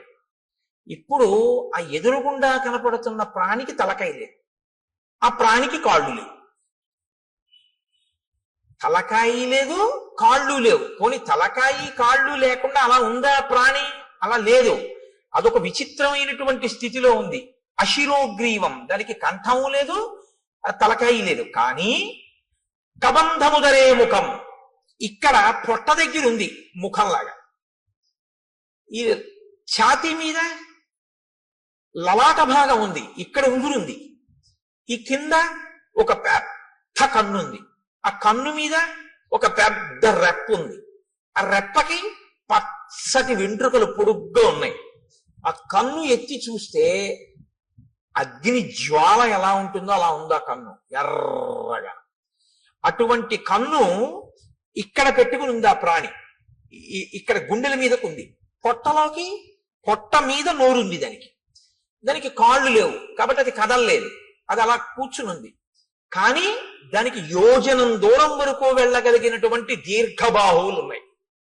ఇప్పుడు అది ఏం చేస్తోందంటే ఎంత దూరమైనా సరే దానికి ఉన్నటువంటి కళ్ళతో చూస్తూ ఉంటుంది. నయనే నాశుదర్శిన అంటే ఒక్క కన్నే అయినా ఎంత దూరమైనా అది చూడగలదు కానీ లేచి వెళ్ళలేదు, గమనం లేదు. దానికి గమనం లేదు కాబట్టి అది ఏం చేస్తుందంటే చెయ్యి చాపుతుంది, చాపి తడుగుతుంది ఇలాగా. అంటే అది ఎటిళ్ళిందో ఇలా ఇలా తడుగుతుంది, తడివి పట్టుకుంటుంది. అది ఏనుగు కానివ్వండి, పులి కాని, సింహం కాని ఏదైనా సరే పట్టుకోగలిగినటువంటి చేతులు దానివి. ఎంత దూరం? ఇక్కడి నుంచి ఒక యోజనం దూరం వరకు ఉంటాయి చేతులు. దాంతో పట్టుకుంటుంది, పట్టుకుని ఈడుస్తుంది ఆ ప్రాణులు. ఆ ఈడ్చి ఆ ఆకర్షంతం వికర్షంతం అనేకాన్ మృగయూధపాన్ స్థితమావృత్య పంధానం తయోర్భ్రాతోహో ప్రపన్నయోహో. అది వాటిని పట్టుకుని ఈడుస్తుంది ఇలాగా. అది నిజంగా మహర్షి ఒక లైవ్ టెలికాస్ట్. అది నిజంగా అద్భుతం. ఎందుకంటే పట్టుకుని ఇలా ఎత్తడం కొన్ని ప్రాణుల లక్షణం, ఈడ్వడం కొన్ని ప్రాణుల లక్షణం. మీరు చూడండి, ఉత్తమమైనటువంటి సంస్కారం ఉన్న ప్రాణులు కొన్ని ఉంటాయి. చాలా ఉత్తమ సంస్కారం ఉన్న ప్రాణులు అని గుర్తేమిటో తెలుసా అండి? చేతితో పట్టుకుని ఎత్తి తింటాయి. అవి లోకంలో 1 మనుష్యుడు, 2 కోతి, 3 ఏనుగు. వేదంలో మంత్రాన్ని నేను చెప్తున్నాను ఇప్పుడు మీకు చెప్పేది. చాలా ఉత్తమ సంస్కారంతో ఈశ్వరుడు సృష్టించిన ప్రాణి అని గుర్తు ఏంటంటే చేతితో తింటుంది. ఏనుగు ఎత్తి తొండంతో నోట్లో పెట్టుకుంటుంది, కోతి అరటిపండుని ఎత్తి నోట్లో పెట్టుకుంటుంది, మనిషి పదార్థాన్ని ఎత్తి చేతితో తింటాడు. ఈడ్చి తినేటటువంటివి, క్రౌర్యం ఉన్నటువంటివి ఈడ్చి తీసుకెళ్తాయి. ఒక పులి ఉందనుకోండి, ఓ జింకని కొట్టి ఆ పంజాతో పట్టుకుని, నోటితో పట్టుకుని భూమి మీద ఈడుస్తూ తీసుకెళ్తాడు. ఈడ్చి తీసుకెళ్ళి అది నెత్తురోడిపోతూ బాధపడిపోతూ ఆ దెబ్బకి నెత్తురోడిపోయి అరుస్తుంటే ఈడ్చుకుంటూ తీసుకెళ్ళి కింద పెట్టి తన పంజా కింద తొక్కి పెట్టి నోటితో పీకుతుంది మాంసఖండాన్ని. అది క్రౌర్యానికి పరాకాష్ఠ. సాత్విక బుద్ధికి పరాకాష్ఠ ఏమిటంటే చేతితో ఎత్తి తినడం అనేటటువంటి అలవాటు ఉంటుంది. మహర్షి అంటున్నారు ఆకర్షంతం వికర్షంతం, పట్టి ఈడుస్తాడు అన్నారు. అక్కడ పట్టి అలా ఎత్తి ఇలా తేడు, ఇలా ఈడుస్తూ ఉంటాడు. ఎందుకనంటే ఈడ్చడంలో ఉంది ఆ పైశాచిక భావన, ఆ క్రౌర్యం ఉంది అందులో. అంటే అసలు ఉండడమే విచిత్రం, ఆ తినడమూ విచిత్రం. ఎంత క్రౌర్యం కలిగినటువంటి ప్రాణో, ఎంత విచిత్రమైన ప్రాణో మీరు ఊహించవలసి ఉంటుంది. ఇంత ఘోరంగా అయినటువంటి స్వరూపం ఎలా వచ్చింది, ఎందుకు వచ్చిందన్న ఆలోచన ఒకటి మీకు వెంటనే రావాలి. ఇది చాలా ప్రధానం రామాయణంలో. అది ఎందుకు వచ్చింది అన్నది మీరు తెలుసుకుంటే అలా మనం రాకుండా ఉండడానికి అవకాశం దొరుకుతుంది కదా. అంతేకాని ఇప్పుడు దాని వంక చూశారు ఇద్దరు. చూసేటప్పటికి అది వీళ్ళిద్దరిని పట్టుకుని ఇద్దరిని ఈడ్చేసింది దగ్గరికి. ఈడ్చేసి మీరు నాకు ఈశ్వరుడు ఇచ్చిన ఆహారం తినేస్తానని నోట్లో పడేసుకోవాలి కదా. మనకైతే ఇక్కడ, దానికి ఇక్కడే. కాబట్టి ఆ ఈడ్చి తెచ్చి లోపల పడేసుకోవడానికి సిద్ధపడుతోంది. వెంటనే లక్ష్మణుడు అన్నాడు, అన్నయ్య దీన్ని మనం ఉపేక్షించకూడదు, ఈ ప్రాణిని మనం చంపకూడదు. నిజంగా శ్రీరామాయణం ధర్మశాస్త్రం అద్భుతం. అందుకు మహర్షి ప్రతి చిన్న విషయాన్ని కూడా రచనలో చూపిస్తాడు. నిశ్చేష్టానాం మధో రాజన్ కుచ్చితో జగతీపతే క్రతు మధ్యోపనీతానాం పశూనాం ఇవ రాఘవ. లక్ష్మణుడు అంటున్నాడు, కదలిక లేని ప్రాణిని చంపకూడదు. ఎందుకంటే అది పారిపోవడానికి అవకాశం ఇది. పారిపోవడానికో, విన్నిచ్చి పారిపోవడానికో, నీ మీద కలియబడ్డానికో దానికి అవకాశం ఉంటే నీ వీరత్వం చంపాలి. కదలలేని దాన్ని చంపడం ఏంటి? బలి మా బావ బల్లెమ్ము చేయబోని పుల్లాకు తూట్లుగా పొడవలేదే అన్నట్టు కదలలేని ప్రాణిని చంపడం ఏంటి? కాబట్టి అన్నయ్య మనం చంపకూడదు. ఎంత ధర్మం అండి. ఇంకోడైతే ఈ ధర్మం కదూ కాపాడింది, అందుకు కాదు అన్నాడు మారీచుడు. రామో విగ్రహవాన్ ధర్మ. అప్పుడు కూడా ఇలా ఉన్నాడు బాబా. ఇదేమిటి అంటే బుద్ధి వెంటనే స్వస్థతను తప్పి చంపవతల వారేద్దాం అందరవాళ్ళు బాగా ఆలోచిస్తారు. ప్రతి దాన్ని ధర్మం కోణంలో చూస్తారు. అక్కడ ఎవరున్నారండి చంపేశారనుకోండి ఇద్దరు కలిసి, పోన్లే అన్నయ్య ఎవరు చూడొచ్చారు అనొచ్చు. కాదు, ఎవరు చూడొచ్చారనరో, చూడవలసిన వాడు చూడకపోవడం అన్నది ఎలా జరుగుతుందంటారు వాళ్ళు. ఇది ధర్మావలంబనకి కారణం. ధర్మమూర్తిగా ఎందుకు ఉండగలుగుతాడు ఒక వ్యక్తి అంటే, నేను ఎలా తప్పుకుంటానండి, ఈశ్వరుడు ఎప్పుడూ చూస్తూ ఉంటాడు కదా అంటాడు. నేను ఒకవేళ తప్పు చేస్తే ఈశ్వరుడు యొక్క సన్నిధానంలోనే నేను తప్పు చేయాలి తప్ప ఈశ్వరుడు చూడకుండా నేను తప్పు చేయడం కుదరదు. ఆయన ఎప్పుడూ చూస్తూ ఉంటాడంటాడు. ఎప్పుడూ చూస్తున్నాడు వాడు అన్నవాడు చాలా తప్పులు చెయ్యలేడు. చాలా అన్నమాట నేను ఎందుకన్నానో తెలుసా అండి, ఏ తప్పు చెయ్యలేడని ముందే అనడం చాలా కష్టం. కొంత మార్పు అన్నది వస్తుంది ఎప్పుడంటే చాలా తప్పులు చేయలేడు, తర్వాత ఏ తప్పు చేయలేడు. కాబట్టి రాముడు ధర్మమూర్తిగా ఎందుకు ఉండగలడు ఎప్పుడు అంటే, ధర్మం అనేటటువంటిది తాను అనుష్ఠిస్తున్నానో లేదో అనేటటువంటిది వృక్షములు దేవతా స్వరూపంగా చూస్తున్నాయని రాముడు నమ్ముతాడు. మనం అంటే నాలాంటి వాడైతే ఏమంటాడంటే, ఎవరు చూడొచ్చారంట. ఇదే తేడా. ఇది అలవాటు చేసుకోవడం ధర్మానికి పునాదిరాయి. ఇది నిలబడాలి. ఇది నిలబడితే మార్పు వస్తుంది మనసు. కాబట్టి నిశ్చేష్టానాం వధోరాజం కుచ్చితో జగతీపతే. ఓ జగతీపతి రామా, మనం స్థాణువుగా కదలలేని వాడిని చంపకూడదు. కాబట్టి ఇతను తన నోట్లో మన్ని పడేసుకునేటట్టు ఉన్నాడు. కాబట్టి ఈ 2 బాహువులని తరిగేద్దాం. ఇతని శక్తి బాహువులే. ఎందుకని? గమనం లేదు, కదలలేడు. నోటితో కరవలేడు, ఎందుకంటే పొట్టకుంది నోరు. గోరలా పడుకుని కరిచి పట్టుకోగలిగినటువంటి శక్తి లేదు. కానీ చేతులతో మాత్రం తడిమి పట్టుకుంటాడు. కాబట్టి చేతులు నరికేస్తే వీడు ఉన్నా ఒకటే, ఊడిపోయినా ఒకటే. అక్కడతో వీడు కూడా చచ్చిపోతాడు. ఎందుకంటే ఆహారం లేదు ప్రాణానికి. ఆహారం లేకపోతే ప్రాణము నిలబడదు, శోషించిపోయి పడిపోతుంది. మనం చంపక్కర్లేదు. వీడి యొక్క బలం ఎక్కడుందో దాన్ని తుంచేద్దాం. దాన్ని మాత్రం ఎందుకు తుంచాలి? మన్ని పట్టుకున్నాడు కాబట్టి. మన్ని ఇప్పుడు నోట్లో పడేస్తాడు కాబట్టి బాహువులు తుంచేద్దాం. కాబట్టి దక్షిణం బాహుం అసక్తామసినా తతః చిచ్ఛేద రామో వేగేన సవ్యం వీరస్తు లక్ష్మణ. రాముడు కుడి భుజాన్ని నరికేశాడు, లక్ష్మణుడు ఎడమ భుజాన్ని నరికేశాడు. 2 చేతులు ఊడి కింద పడిపోగానే అతను చాలా సంతోషపడ్డాడు. ఇది విచిత్రం రామాయణం. చాలా సంతోషపడి అన్నాడు, ఓ నేను ఎదురు చూసిన సంఘటన జరిగింది.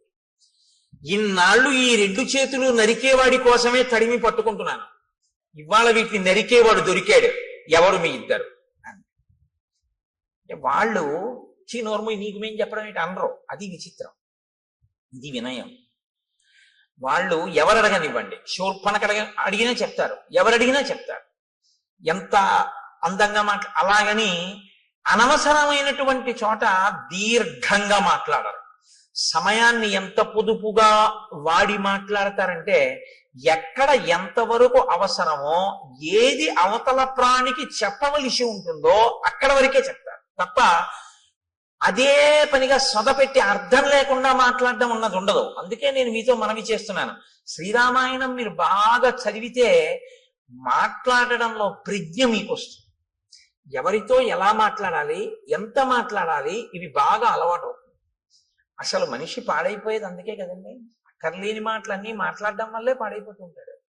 కాబట్టి అయమిక్ష్వాకుదాయాదో రామో నామ జనైశ్రుత అస్యై వారజం విద్ధి భ్రాతరం మాంచ లక్ష్మణం. నేను అయమిక్ష్వాకుదాయాదో రామో నామ జనైశ్రుత, ఈయన మా అన్నగారు రామచంద్రమూర్తి. అస్యై వావరజం విద్ధి, నేను ఆయన తమ్ముణ్ణి. భ్రాతరం మంచ లక్ష్మణం, నేను ఆయన తమ్ముణ్ణి, నన్ను లక్ష్మణుడు అంటారు. అస్య దేవ ప్రభావస్య వసతో విజనీవని రక్షసాపహృతా పత్ని యామిచ్చంతా విహాగతౌ. మా అన్నగారి పత్ని, నా వదిన గారైనటువంటి తల్లిని ఒక రాక్షసుడు అపహరించాడు. ఆవిడ్ని వెతుక్కుంటూ మేము ఈ అడవిలో తిరుగుతున్నాం. నువ్వెందుకు ఇలా ఉన్నావు అని అడిగాడు. ఇప్పుడు తామెవరో సత్యం చెప్పి నువ్వెవరు, అంతేగాని కైకమ్మ, దశరథుడు, వరాలు అయిన చోట కాంచోట అన్ని చోట్ల వాళ్ళు మాట్లాడారు. ఇప్పుడు ఆయన అన్నాడు, పురారామ మహాబాహో మహాబల పరాక్రమ రూపమాసీన్మమాచింత్యం త్రిషు లోకేషు విశ్రుతం యథా సోమస్య శక్రస్య సూర్యస్య చ యథా వపుః. ఎంత అందంగా మాట్లాడాడు. 2 చేతులు తెగిపోయిన తర్వాత అన్నాడు, రామా మహాబాహో, గొప్ప చేతులున్నవాడా, ఈ చేతులు నరికినవాడా, మహాబల పరాక్రమ, గొప్ప బలపరాక్రమములు ఉన్నవాడా, నేను ఒకప్పుడు చాలా అందమైనటువంటి వాణ్ణి, 3 లోకములలో నా అంత అందగాడు లేడు. యథా సోమస్య శక్రస్య, సోముడి అందం ఎటువంటిదో, శక్రుడు అంటే ఇంద్రుడి యొక్క అందం ఎటువంటిదో, సూర్యుని యొక్క తేజస్సు ఎటువంటిదో అటువంటి శరీరము కలిగినటువంటి వాడిని నేను. అంటే శరీరమునకు అందము, శరీరమునకు కాంతి అన్నీ ఉన్నవాడు. అందుకని అటువంటి ఉపమానాలు వేశారు. ఆ తేజస్సు అవతల వారికి ఆహ్లాదాన్ని కలిగిస్తుంది. కాబట్టి సోముడు అంత అందమైన, అంత లావణ్యము, అంత కాంతి కలిగినటువంటి వాణ్ణి. ఇది నాకు ఈశ్వరుడు ఇచ్చినటువంటి బహుమానం. కాబట్టి నేనేం చెయ్యాలి? ఈశ్వరుడు నీకేది ఇచ్చాడో దాంతో నువ్వు 10 మందిని సంతోషపెట్టాలి. అప్పుడు నువ్వు నీ యొక్క విభూతిని ఈశ్వర పరం చేసినట్లు అవుతుంది. అందుకే మీరు కొంచెం జాగ్రత్తగా గమనించండి. అక్షరాభ్యాసము అని ఒక సంస్కారం చేస్తారు మన వాళ్ళు. అది చేయకుండా పంపించరు. బడికి పంపించడం కానీ, పలక ముట్టుకోవడం కానీ, పుస్తకం ముట్టుకోవడం కానీ, అక్షరం రాయడం కానీ ఒప్పుకోరు. ముందు ఎవరు తమ జీవితంలో తమకి ఉన్న విభూతిని సమాజపరం చేసి ఈశ్వరుడిచ్చిన విభూతిని ఈశ్వరుడికి నైవేద్యం పెట్టి జీవితంలో ప్రసాద బుద్ధితో బతికి 10 మంది చేత సహభాష్ అనిపించుకుని కీర్తి గణించాడో, ఎవడు భగవద్భక్తి తత్పరుడో అటువంటి ఆ పెద్దల తొడ మీద కూర్చోపెట్టి ఆయన చేత్తో పిల్లవాడి చెయ్యి పట్టుకుని పలకలో ముందు దిద్దిస్తాడు. ఓం నమ శివాయ సిద్ధం నమః. ఎందుకు రాయిస్తారో తెలుసా అండి? అలా రాయించడం వెనక ఒక రహస్యం ఒకటి దాగి ఉంది సనాతన ధర్మంలో. నువ్వు రేపు పొద్దున్న ఒక పెద్ద గణిత శాస్త్రజ్ఞుడు అవ్వచ్చు, నిన్ను మించిన గణిత శాస్త్రజ్ఞుడు లేకపోవచ్చు, కానీ నీకొకటి తెలిసి ఉండాలి. నాకు ఇన్ని లెక్కలో వచ్చండం కాదు, ఇన్ని లెక్కలు తెలుసున్న నాకు కూడా అంతటా ఆవరించినటువంటి ఆత్మతత్వాన్ని లెక్క కట్టడం చేత కాదు అని చెప్పారు. ఏది లెక్క కట్టలేవో నీకొచ్చిన లెక్కల వలన నువ్వు తెలుసుకోవాలి. అప్పుడు ఏమవుతుందంటే నీ విభూతి వినయానికి పరాకాష్ఠం. ఇది జాగ్రత్తగా పట్టుకున్నారో లేదో నేను చెప్పింది. అందుకే అమ్మవారికి శ్రీమాత అని పేరు. అందరికీ అన్ని ఇవ్వగలదు, కానీ ఆవిడ శక్తిని కొలవడం ఎవరికీ సాధ్యం. ఏది మీరు కొలుద్దామంటే మీ కొలతలకి అందదో, మీ లెక్కలకి అందేది కాదో, అందక వేదమంతటిది కూడా ఇంకింతకన్నా నాకు చెప్పడం చేత కాదని అలా చెప్పి ఊరుకుందో, అది లెక్కలకు అందని పెద్ద లెక్క అని తెలుసుకోవడం లెక్కలు బాగా వచ్చానన్న వాడికి ఉండవలసిన మొదటి లక్షణం. బాగా లెక్కలు వచ్చిన వాడికి ఏం తెలియాలంటే ఇది నా లెక్కకి అందదని తెలిసి ఉండాలి. ఆ అందనిదేదో అది పరబ్రహ్మం. సహస్రశీర్షా పురుష సహస్రాక్ష సహస్రపాత్ స భూమిం విశ్వతో వృత్వా అత్యతిష్టదశాంగుళం. ఇది బాగా అర్థం అవ్వాలని గణిత శాస్త్రజ్ఞుడు అయ్యాడు. ఈ బ్రహ్మాండములన్నీ ఎంతవరకు ఉన్నాయని నువ్వు ఊహ చేస్తున్నావో, ఎందుకంటే నీ కంటికి అందవు, ఏదో నువ్వు లెక్క కట్టావు, కాంతి వేగం, శబ్ద వేగము, ధ్వని వేగము, ఇలాగా ఈ వేగంతో కొలిస్తే ఎంతవరకు ఉన్నాయని నువ్వు అనుకుంటున్నావో అంతకన్నా ఒక 10 అంగుళాల పై వరకు ఈశ్వరుడు ఉన్నాడు.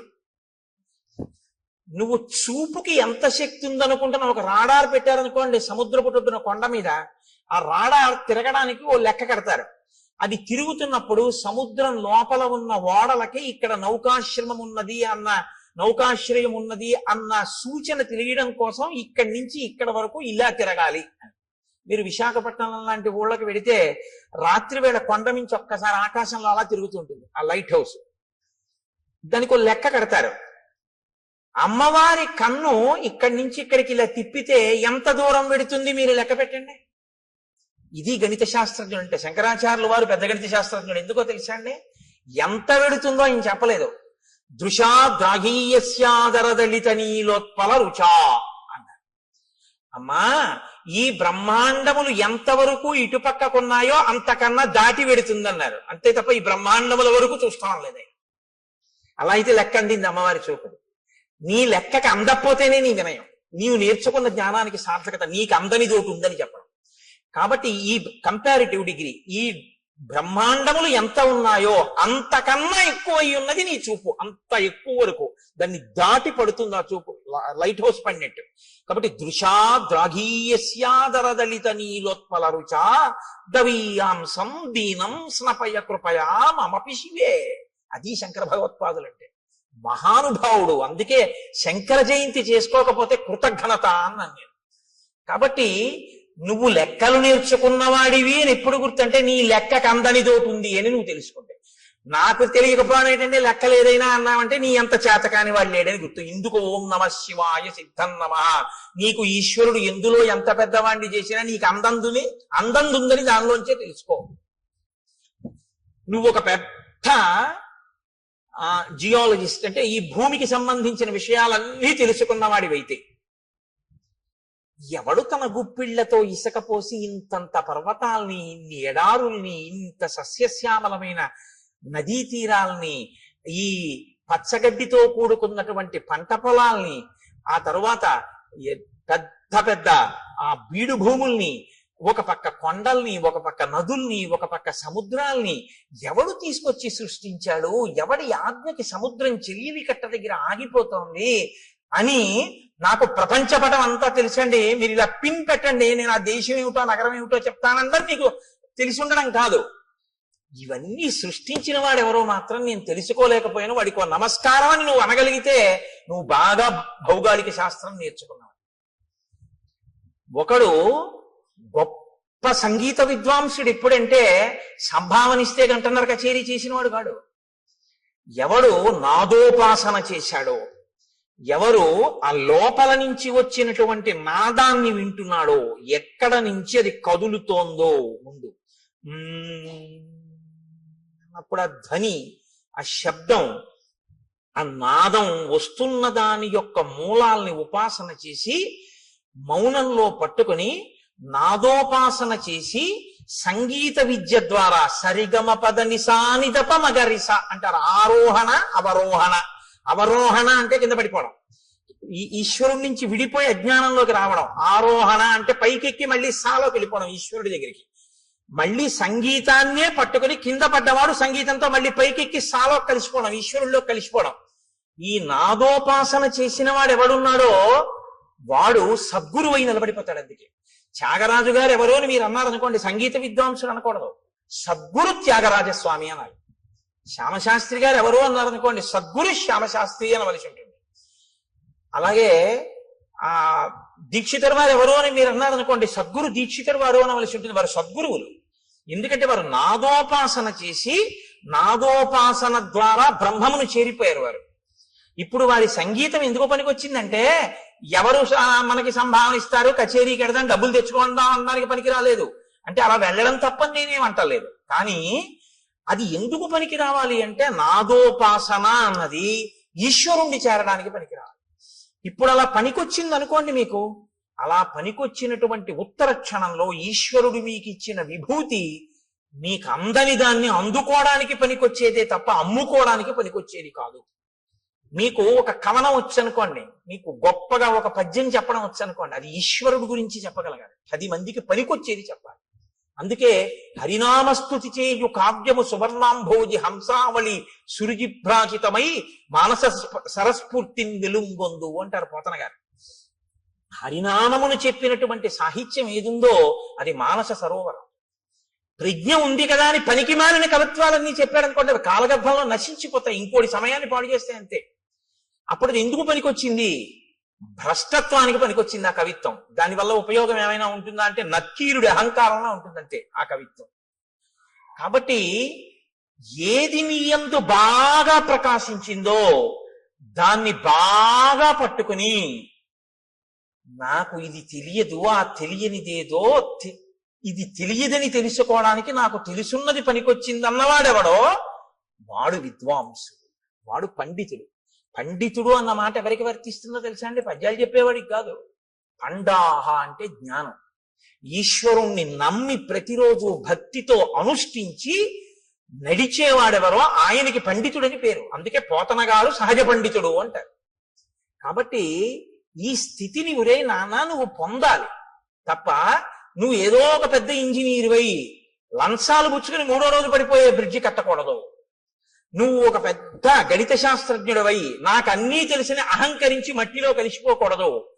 నీకు ఈశ్వరుడు నిన్ను గొప్ప విద్యాధికుణ్ణి చేసి దానితో పాటుగా పండితుణ్ణి చెయ్యాలి. అంటే దాన్నే అడ్డు పెట్టి నువ్వు ఈశ్వరుణ్ణి చేరుకునే ప్రయత్నం చెయ్యాలి. నేను మీకు ఒక ఉదాహరణ చెప్తాను.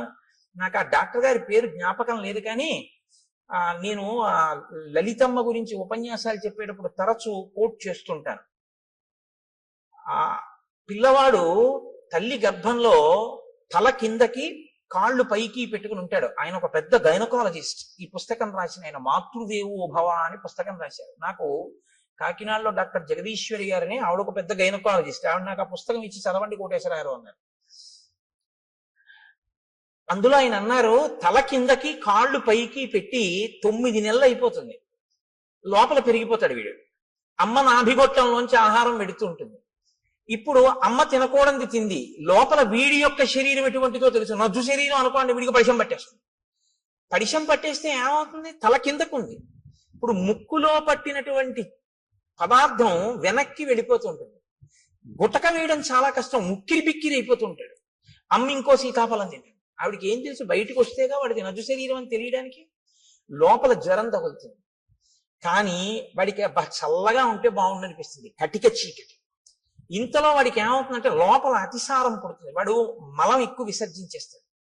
విసర్జించేస్తే అందులోంచి చిన్న చిన్న పురుగులు పుట్టి కరిచేస్తుంటాయి ఒంటిని. ఇలా పడి ఉంటాడు. తన మలమూత్రములు తన నోటి దగ్గరికి వచ్చేస్తుంటాయి, చెవుల్లో కెడుతుంటాయి. అందుకే గర్భస్థ నరకం అంటారు. నవమాసంబులు తల్లి గర్భమున నానారోతలంచిక్కి నాకు అవకాశం విషుమంతలేకపడి హాకష్టముల్ భీతితో నవమాసంబు ఘటిల్లే చాలు నాకా గర్భవాసంబు నివసింపన్ పని తీర్చి కావుమికనన్ని సత్కృపన్ శంకర అంటారు. అప్పుడు ఈశ్వరుణ్ణి ప్రార్థిస్తాడు, నేను ఉండలేకపోతున్నాను ఈశ్వర, ఒక్కసారి ఈ శరీరంతో బయటికి వెళ్ళని, దీంతోటే నిన్ను సేవించుకుని నీలో కలిసిపోతానంటే. ఈశ్వరుడు ఏం చేస్తాడంటే ప్రసూతి వాయు రూపంలో తల్లి యోనిలోంచి పైకి తోసేస్తాడు. ఇప్పుడు వచ్చి బయటపడతాడు. బయట పడగానే కటిక చీకట్లోంచి ఒక్కసారి పెద్ద వెలుతురులోకి వస్తాడు. ఇప్పటి వరకు తానేమి చూడలేదు. అంతంత ప్రాణులు ముక్కుకి గుడ్డ కట్టుకుని డాక్టర్ గారు, అమ్మ, పెద్ద కడుపు, ఎవరెవరో మనుషులు, పెద్ద పెద్ద దీపాలు, గోడలు. వాడి ఇంటి కన్ను ఇలా విప్పి చూసేటప్పటికి ఆ వెలుతురు తట్టుకోలేక, వాతావరణాన్ని తట్టుకోలేక ఉత్తర క్షణంలో వాడి హృదయ స్పందన ఆగిపోతుంది. వాడి ఊపిరితిత్తులు ఇలా ఇలా ఇలా ఇలా అంటున్నవి ఇలా అయిపోతాయి. జీర్ణ వ్యవస్థ ఇలా సంకోచించిపోయి వాడి శరీరంలో ఉన్న మలమంతా గడ్డ కట్టి వాడి ప్రాణోత్క్రమణం అయ్యే స్థితి వస్తుంది. వస్తే ప్రపంచంలో ఇప్పటి వరకు ఎక్కడా తయారు కానటువంటి పదార్థం, నా కడుపున పుట్టిన బిడ్డ అని అమ్మవాడిని చూసుకుని మురిసిపోతుంది. అమ్మ మురిసిపోయి తన స్తన్యాన్ని తీసి వాడి నోట్లో పెట్టగానే ఎలా ఊరుతుందో ప్రపంచంలో ఎవ్వరికీ తెలియదు. కోలోస్ట్రమ్ అనబడేటటువంటి ఒక పసుపచ్చటి జిగురు పదార్థం అమ్మ స్తన్యంలోంచి కొడుకు నోట్లో పెడుతుంది. దాన్ని చప్పరిస్తాడు అంతే. ఊపిరితిత్తులు పనిచేసి, గుండె పనిచేసి, జీర్ణావయం పనిచేసి నల్లటి మలం విసర్జించగలిగిన శక్తి వస్తుంది. వచ్చి పిల్లాడు బతుకుతాడు. పిల్లాడు బ్రతకడానికి కావలసినటువంటి ఆ కోలోస్ట్రమ్ అనబడేటటువంటి పసుపచ్చటి పదార్థం పిల్లవాడు కాని పిల్ల కాని పుట్టగానే వాణ్ణి చూసుకోగానే నా బిడ్డ అన్న ఆనందం కలగగానే మాతృత్వపు ఆనందపు అంచుల వలన అమ్మ శరీరంలో ఉత్పత్తి అయి స్తన్యంలోంచి స్రవింపబడేటటువంటి పదార్థాన్ని నేను సాక్షాత్ జగన్మాతగా చూస్తున్నాను. ఆ కోలోస్ట్రం వల్ల ఈ లోకంలో ఇన్ని ప్రాణులు పుట్టి బతుకుతున్నాయి. నేను నేర్చుకున్న గైనకాలజీతో నేను తెలుసుకున్నది ఏమిటంటే ఆ కోలోస్ట్రం అన్న పదార్థంలో అమ్మవారు ఉంది అని రాసుకున్నాడు ఆయన ఆ పుస్తకంలో. ఇది ఆ డాక్టర్ గారి ధన్యతకి కారణం. తను చదువుకున్న గైనకాలజీ ఎందుకు పనికొచ్చిందంటే ఈశ్వరుణ్ణి తెలుసుకోవడానికి. ఈ ప్రాణులను మేము కాదు ఆపరేట్ చేస్తున్నది. ఇన్నాళ్ళకి ఒక పిల్లవాడు పుట్టాడు అంటే ఆ పిల్లవాడిని లోపల ఉంచినవాడు, పైకి తెచ్చినవాడు, బతికించినవాడు ఆ తల్లి జగన్మాత, ఆ పరాశక్తి. ఆ పరాశక్తి అమ్మ రూపంలో వచ్చి బతికించింది అని తను తెలుసుకుని నమస్కరించిన వాడున్నాడే, వాడు విద్వాంసుడు, వాడు పండితుడు. అందుకు పనికొచ్చింది ఆయన చదువు. ఆవిడ ప్రసవ వేదనతో అక్కడ కొట్టుమిట్టి ఆడిపోతుంటే డబ్బట్టుకొస్తే తప్ప ఆపరేషన్ చేయనన్న డాక్టరు దౌర్భాగ్యుడు. వాడి చదువు ఎందుకు పనికి వచ్చినట్టు? ఏం భయమా? రామాయణం చెప్పడానికి భయం ఏంటండి? నేను రామాయణం చెప్తున్నాను కదా. కాబట్టి నీ కొడుకు అలా కాకూడదు, నీ కూతురు అలా కాకూడదు అనుకుంటే ఒక్క డాక్టర్ అవ్వాలని కోరుకోకు. ఈ తత్వం తెలుసుకుని ఈశ్వరుడి యొక్క అనుగ్రహాన్ని చూసి ఇంకొక పిల్లాన్ని నేను అలా దర్శనం చేస్తున్నానని అర్ధరాత్రి కూడా సంతోషంగా వచ్చి 5 పైసలు అక్కర్లేదమ్మా, నీ మాతృత్వం చాలు నాకు పరాశక్తి దర్శనమని పురుడు పోయగలిగినటువంటి డాక్టర్ కావాలని కోరుకుని రాయించు పలకలో. అందుకని ఏది చదవాలన్నా ఓం నమ శివాయ సిద్ధం నమః, మంగళప్రదమైన చదువు కావాలి అని మనం కోరుకుంటాం. లేకపోతే ఏమవుతుందో తెలుసా అండి? దీని రెండో కోణం అహంకారం. ప్రతిదానికి అహంకారమే. ప్రతి చిన్న విషయానికి అహంకరించడానికి ఏదైనా కనపడుతుంది. అహంకారం పోగొట్టుకోవడానికి ఏమీ ఉండవు. నేనెంతటి వాడినండి అనడం చాలా కష్టం. నేను ఇంతటి వాడినండి అనడానికి ఏదో ఒకటి చెప్పచ్చు కదండి. ఏదో ఒకటి చెప్పచ్చు ఇంతటి వాడిని అనడానికి. ఈ హోమస్య శక్రస్య సూర్యస్య చ యథావపుః, అటువంటి అందమైన శరీరం ఉన్నవాణ్ణి, అంత అందమైన శరీరం ఈశ్వరుడిస్తే ఇలా ఎందుకు అయ్యావు? అలా అందంగా నువ్వు కనబడితే చాలు, ఎదుటివాడి కంటికి కలిగినటువంటి బాధ తీరుతుంది. నిన్ను చూస్తే చాలా ఎంత అందంగా ఉన్నాడు అని. కానీ ఆయన ఏం చేసేవాడంటే చాలా చిత్ర విచిత్రమైన భయంకరమైనటువంటి వేషముల్లోకి మారేవాడు. కామరూపి కాబట్టి ఎవరూ ఊహించనంత ఘోరాతి ఘోరమైన రూపాన్ని తాను తీసుకుని ఈశ్వరుడిచ్చిన అందమైన రూపాన్ని వదిలిపెట్టి ఘోర రూపాలతో అరణ్యంలో ప్రాణులకు అకస్మాత్తుగా కనపడి వాళ్ళు భయపడిపోయి విహ్వలులై పడిపోతే, మరణిస్తే, బాధపడితే తను సంతోషించేవాడు. ఇది రాక్షస ప్రవృత్తి. పైకి అందం ఉండడం గొప్ప కాదు, లోపల అందం ఉండడం గొప్ప. పైకి అందం లేకపోవడం తప్పు కాదు, లోపల అందం ఉండడం గొప్ప. నా మాట బాగా పట్టుకున్నారో లేదో మీరు? యథాలాపంగా తీసుకున్నారో? పైకి అందం ఉండడం కాదు గొప్ప, లోపల అందం ఉండడం గొప్ప. పైకి అందం ఉండకపోవడం గొప్ప తప్పు కాదు, లోపల అందం ఉండడమే గొప్ప. చంద్రశేఖర పరమాచార్య స్వామి గారు ఇలా వెళ్ళిపోతున్నారు అనుకోండి, ఏమిటి ఆయన లోటో షూ వేసుకుంటారా, లేకపోతే విమల్ సూట్ వేసుకుంటారా, లేకపోతే ఆయన పెద్ద టై కట్టుకుంటారా, లేకపోతే ఫెయిర్ అండ్ లవ్లీ రాసుకుంటారా? ఆయన ఏముండవు. పాదచారి ఓ కాషాయ వస్త్రం కట్టుకుని ఇలా తలమించి వేసుకుని, ఇంత విభూతి పుండ్రాలు పెట్టుకుని, ఇంత బొట్టు, అది కూడా గుండ్రంగా కూడా ఉండదు, అద్దుకున్నట్టు పెట్టేసుకుని, చేతిలో ఓ సత్యదండం పట్టుకుని, ఆయన ఓ కమండలం పట్టుకుని గబ్బ గబ్బ గబ్బ గబ్బ నడిచి వెళ్ళిపోతుంటాడు. ఇప్పుడు నేను ఇలా చెప్తుంటే ఆయన ఇలా వచ్చారనుకోండి, అకస్మాత్తుగా ఉంటుందా నా రామాయణ ప్రసంగం? లేచి గభాలను ఒక్కసారి స్వర్ణదండం పడ్డట్టు దెబ్బ తగిలితే తర్వాత చూద్దామని కింద పడిపోతానంతే. మీరంతే లేచి సభంతా కింద పడిపోతుంది. ఏ అందం చూసి గౌరవించారు? అందం కాదు, లోకాన్నంతటినీ రక్షించడం కోసం ఆయన చేసినటువంటి ప్రయత్నం. శంకరాచార్యుల వారి తర్వాత ఆసేతు హిమాచల పర్యంతం తిరిగి జ్ఞానబోధ చేసిన మహాపురుషుడైన కారణం. కాబట్టి మీరు ఆయన పాదాల మీద పడిపోతారంతే. ఇప్పుడు అందం గొప్పదా, పై అందం గొప్పదా? లోపలి అందం గొప్పది. లోపలి అందం ఎక్కడుంటుందో అది లోకాన్ని ఉద్ధరిస్తుంది. పై అందం జర్జరీభూతం అయిపోతుంది, కొన్నాళ్ళకు పోతుంది. పైగా దాన్ని సద్వినియోగం చేయకపోతే నీకు ప్రమాదహేతువైపోతుంది. కాబట్టి చూశారు, పై అందంతో లోపలి అందం పెంచుకోలేదు, పై అందంతో లోపల అందవికారం పెంచుకున్నాడు. లోపలి అందవికారం పై అందాన్ని కూడా తీసేసింది. ఇదే నేను మీతో మనవి చేసింది. అక్షరాభ్యాసము అన్నది మూఢనమ్మకములు, ఛాదస్తములు. నేను మీతో ఒకరోజు మనవి చేశాను. ఒక ఆయన ఆవును చంపేద్దాం అనుకున్నాడు. ఆవును చంపే అన్నాడు అనుకోండి, బుద్ధుందా లేదా అంటారు. కాబట్టి ఆవును చంపేయి అనకుండా ఏమన్నాడంటే ఆ పులిని చంపేయి అన్నాడు. ఇప్పుడు చూడటం లేదు మీరు, అది ఆవో పులో మీరు చూడలేదు. పులిని చంపేయి అన్నారు. అయ్యి బాబాయ్ మీద పడిపోతుంది కాబట్టి చంపేయమన్నాడు అనుకున్నారు. ఆ పావును చంపేయాలి, పావు కాబట్టి చంపేయమన్నాడు అనుకున్నారు. ఆయన ఆవును చంపేశాడు. ఆవుని తెలుసు, పావును చంపేయి అని చంపించేశాడు. ఆవు అని చెప్తే అది పవిత్రం కాబట్టి చంపడానికి ఒప్పుకోరు. సనాతన ధర్మాన్ని వదిలేయని చెప్పలేక మూఢ విశ్వాసాలు వదిలేయని చెప్తున్నారు. ఆవును చంపేయని చెప్పకుండా పావును చంపేయని చెప్పినట్టు. అక్షరాభ్యాసం మూఢనమ్మకం అంటే ఇదిగో ఇందుకే పనికొస్తాం, కబంధుడు కావడానికి పనికొస్తాం. అక్షరాభ్యాసం ఎందుకు చేస్తారంటే నీకున్నటువంటి ఈశ్వర విభూతి లోకకంటకం కాకుండా నిన్ను రక్షించి ఈశ్వరానుగ్రహం అని నువ్వు గుర్తెరగడానికి పనికొస్తుంది. లేకపోతే నిన్ను ఎక్కడ పడితే అక్కడే ప్రమాదం తీసుకొస్తావు ఈ విభూతితో. ఇది నా యందు దోషభూయిష్టమైంది. నేను ఒకానొకనాడు అరణ్యంలో ఘోరమైన రూపంతో స్థూల శిరస్కుడు అనబడేటటువంటి ఒక ఋషికి కనపడ్డాను. ఆయన కందమూలములు ఏరుకుంటున్నారు. ఆయన ఋషి. ఆయన వలన లోకానికి ఏమి బాధ ఉండదు. ఆయన ఇప్పుడు లోకాన్ని కాపాడతారు. అటువంటి ఋషికి ఇప్పుడు నేను ఏ స్వరూపంతో ఉన్నానో అటువంటి రూపంతో కనపడ్డాను. ఆయనకి ఏదో సంతోషం వేసింది, అలా కనపడితే హడిలిపోతాడని. ఆయన వెనక్కి తిరిగి చూశాడు. నిజంగానే మనసులో ఉలిక్కి పడ్డాడు. అయ్యబాబు, ఇదేంటి ఇలా ఉంది ఈ ప్రాణి? అయితే వాళ్ళది నిర్భయత్వం. ఎక్కడ నిర్భయత్వం? అద్వైతమే నిర్భయత్వం. రెండోది ఉందంటే భయం, ఉన్నదొక్కటే అంటే భయం ఏమిటి? ఇంకా భయపడడానికి ఏముంటుంది? అదే అద్వైతం. కాబట్టి ఆయన వెంటనే ఏమన్నాడంటే శాపవాక్కుని విడిచిపెట్టాడు. ఏతదేవ నృశంసంతే రూపమస్తు విగర్హితం. నీకు ఇటువంటి నింద్యమైనటువంటి రూపం కావాలనుకున్నావు. నృశంసం విగర్హితం, క్రూరమైన నింద్యమైన, రెండు మాటలు వేశాడు. ఈ రూపం ఎలా ఉంది? నింద్యంగా ఉంది, చూడ్డానికి అసహించుకునేటట్టుంది, ఘోరంగా ఉంది. చేతులు ఒక్కటి ఉండి ఏమిటి ఆ స్వరూపం ఏమిటి, ఆ కనపడడం ఏమిటి?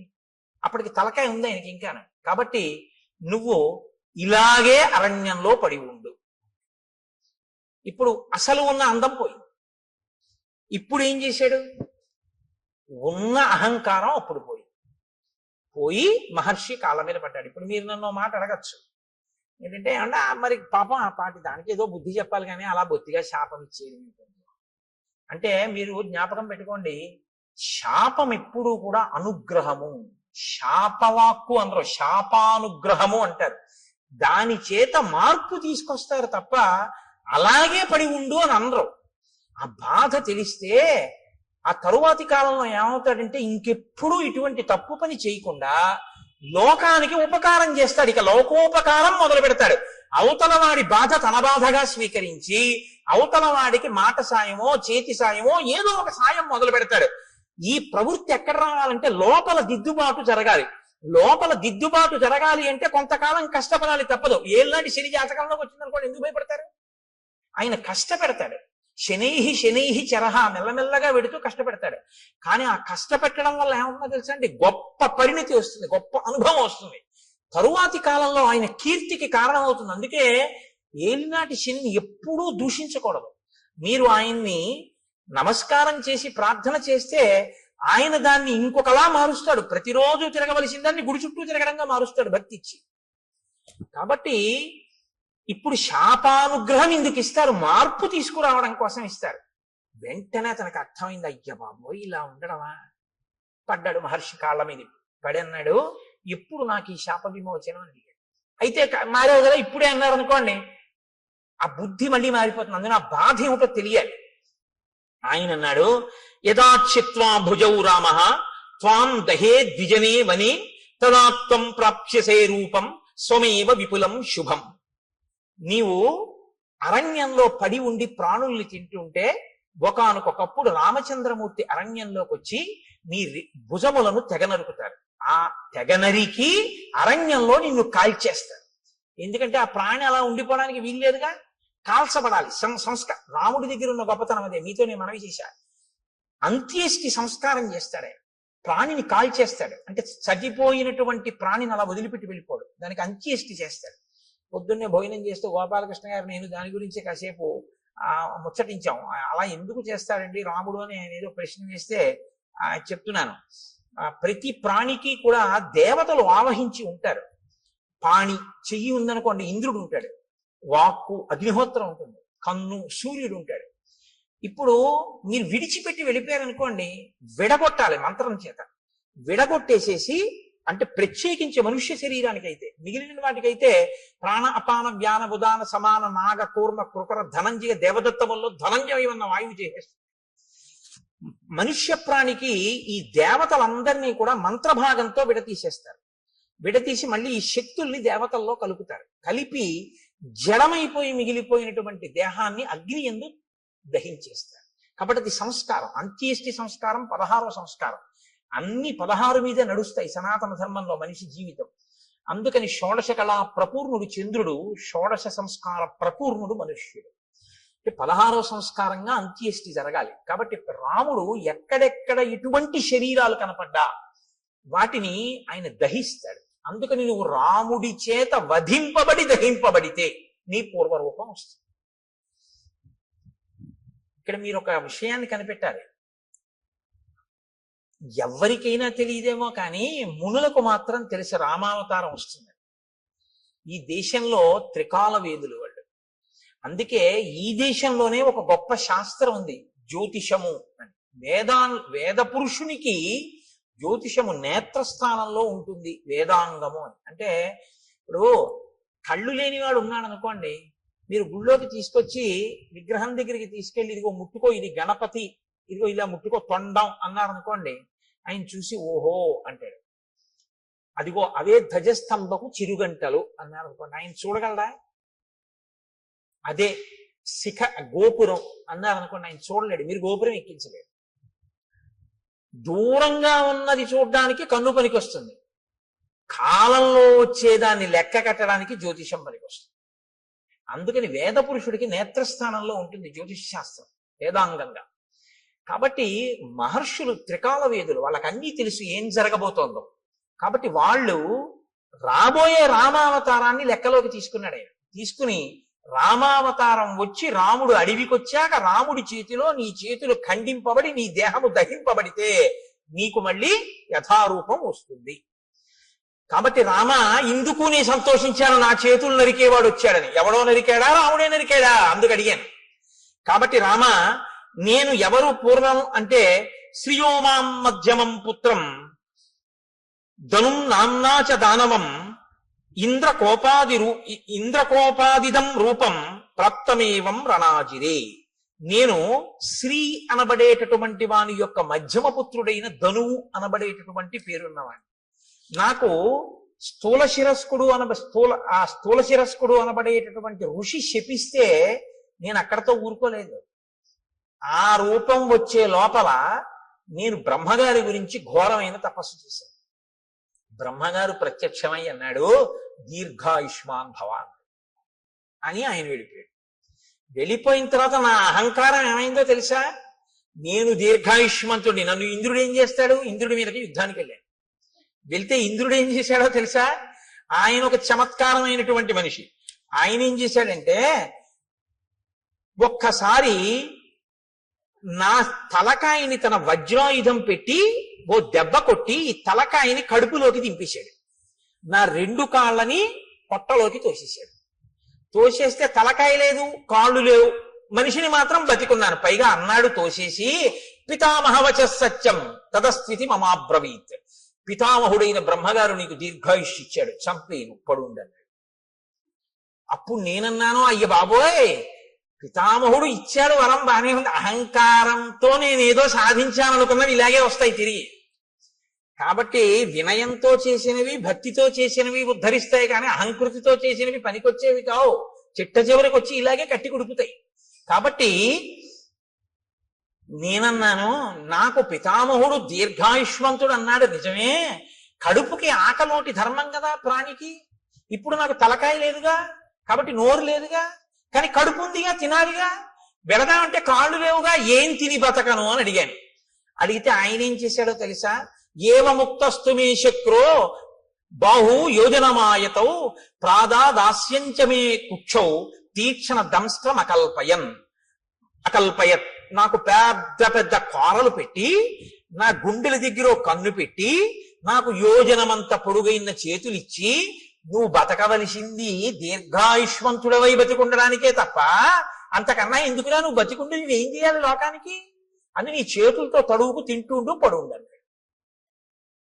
అంటే దారుణమైన జన్మ ఏదో తెలుసా అండి? తినడానికి బతికే జన్మ కదండి. ఇప్పుడు అంతిమంగా తీర్పు ఎక్కడికి వచ్చింది? ఆయన దీర్ఘాయుష్మంతుడు దేనికి? తింటాడు, బతుకుతాడు.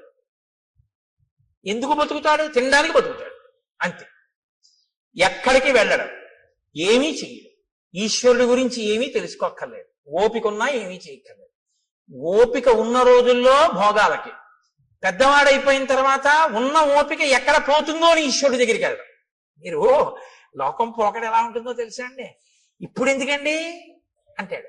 ఏమండి రామాయణానికి వెళ్ళొద్దాం ఏంటి అన్నాడు అనుకోండి ఎవడైనా. ఏంటండి ఇప్పటి నుంచి రామాయణం అవన్నీ, మరి ఎప్పుడండి అని మీరు అడిగారు అనుకోండి, రిటైర్ అయిపోయాక. రిటైర్ అయిపోయిన తర్వాత కూడా నువ్వు ఉంటావని ఎవరన్నా రాసిచ్చారా నీకు బాండ్ పేపర్? దంతంబుల్ పడనప్పుడే తనుగుయందు ఆరూఢియున్నప్పుడే కాంతాసంఘము రోజనప్పుడే జరాక్రాంతంబు కానప్పుడే వింతల్మేన చరించునప్పుడే కురుల్ వెల్వెల్ల కానప్పుడే చింతింపన్వల మీ పదంబుజములం శ్రీకాళహస్తీశ్వర. ఇంకా నువ్వేం చేస్తావు? 60 ఏళ్ళు వచ్చేసి రిటైర్ అయిపోయిన తర్వాత అప్పుడు పూజపీఠ మీదకి వెళ్ళి కూర్చుని ఆ చెమ్యా అంటే నీకు తెలియదు.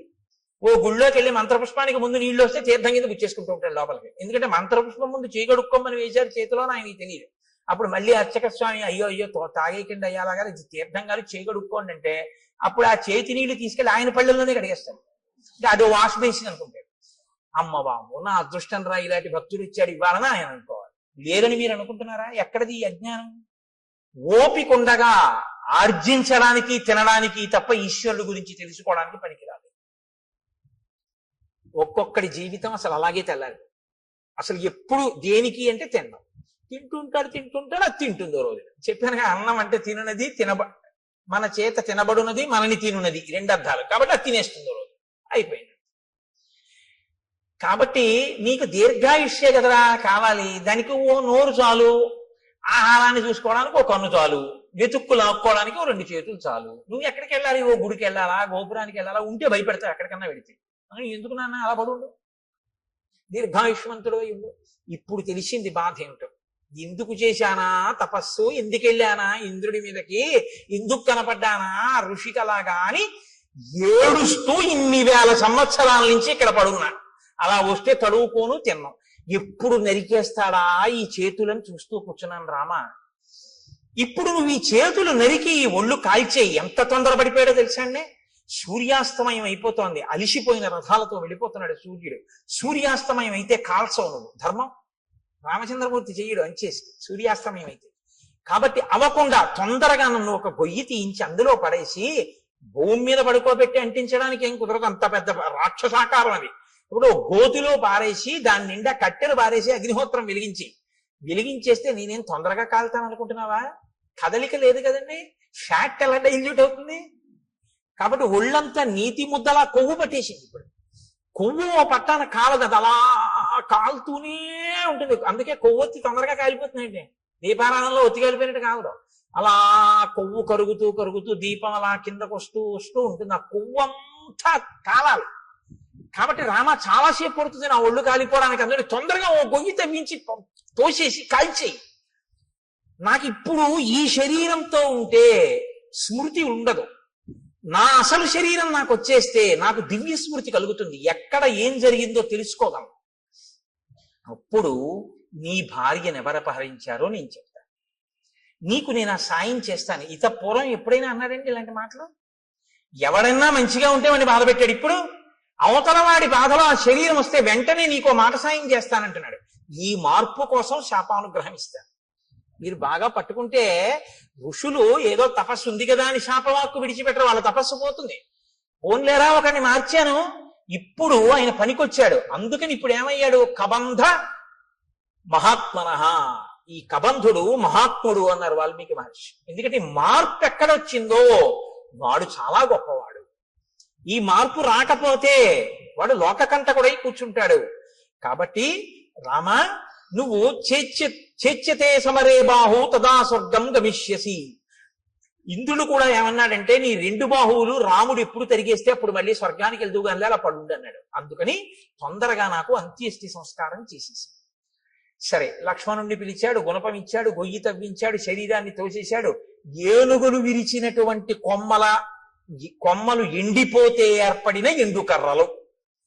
మహర్షి, అమ్మో వాల్మీకి రామాయణం అండి ఎంత జాగ్రత్తగా రచన చేస్తారో తెలుసా? అంత పెద్ద శరీరాన్ని అంత పెద్ద గోతిలో వేస్తే అంత పెద్ద శరీరం కాల్చడానికి ఎన్ని కట్టెలు కావాలి, ఎక్కడి నుంచి ఏరి పట్టుకొచ్చారు సూర్యాస్తమయం లోపల అని మీరు నేను అంటామేమో. అక్కర్లేని ఇలాంటివి తీయడం మనంత గొప్పవాళ్ళు ఉండరు.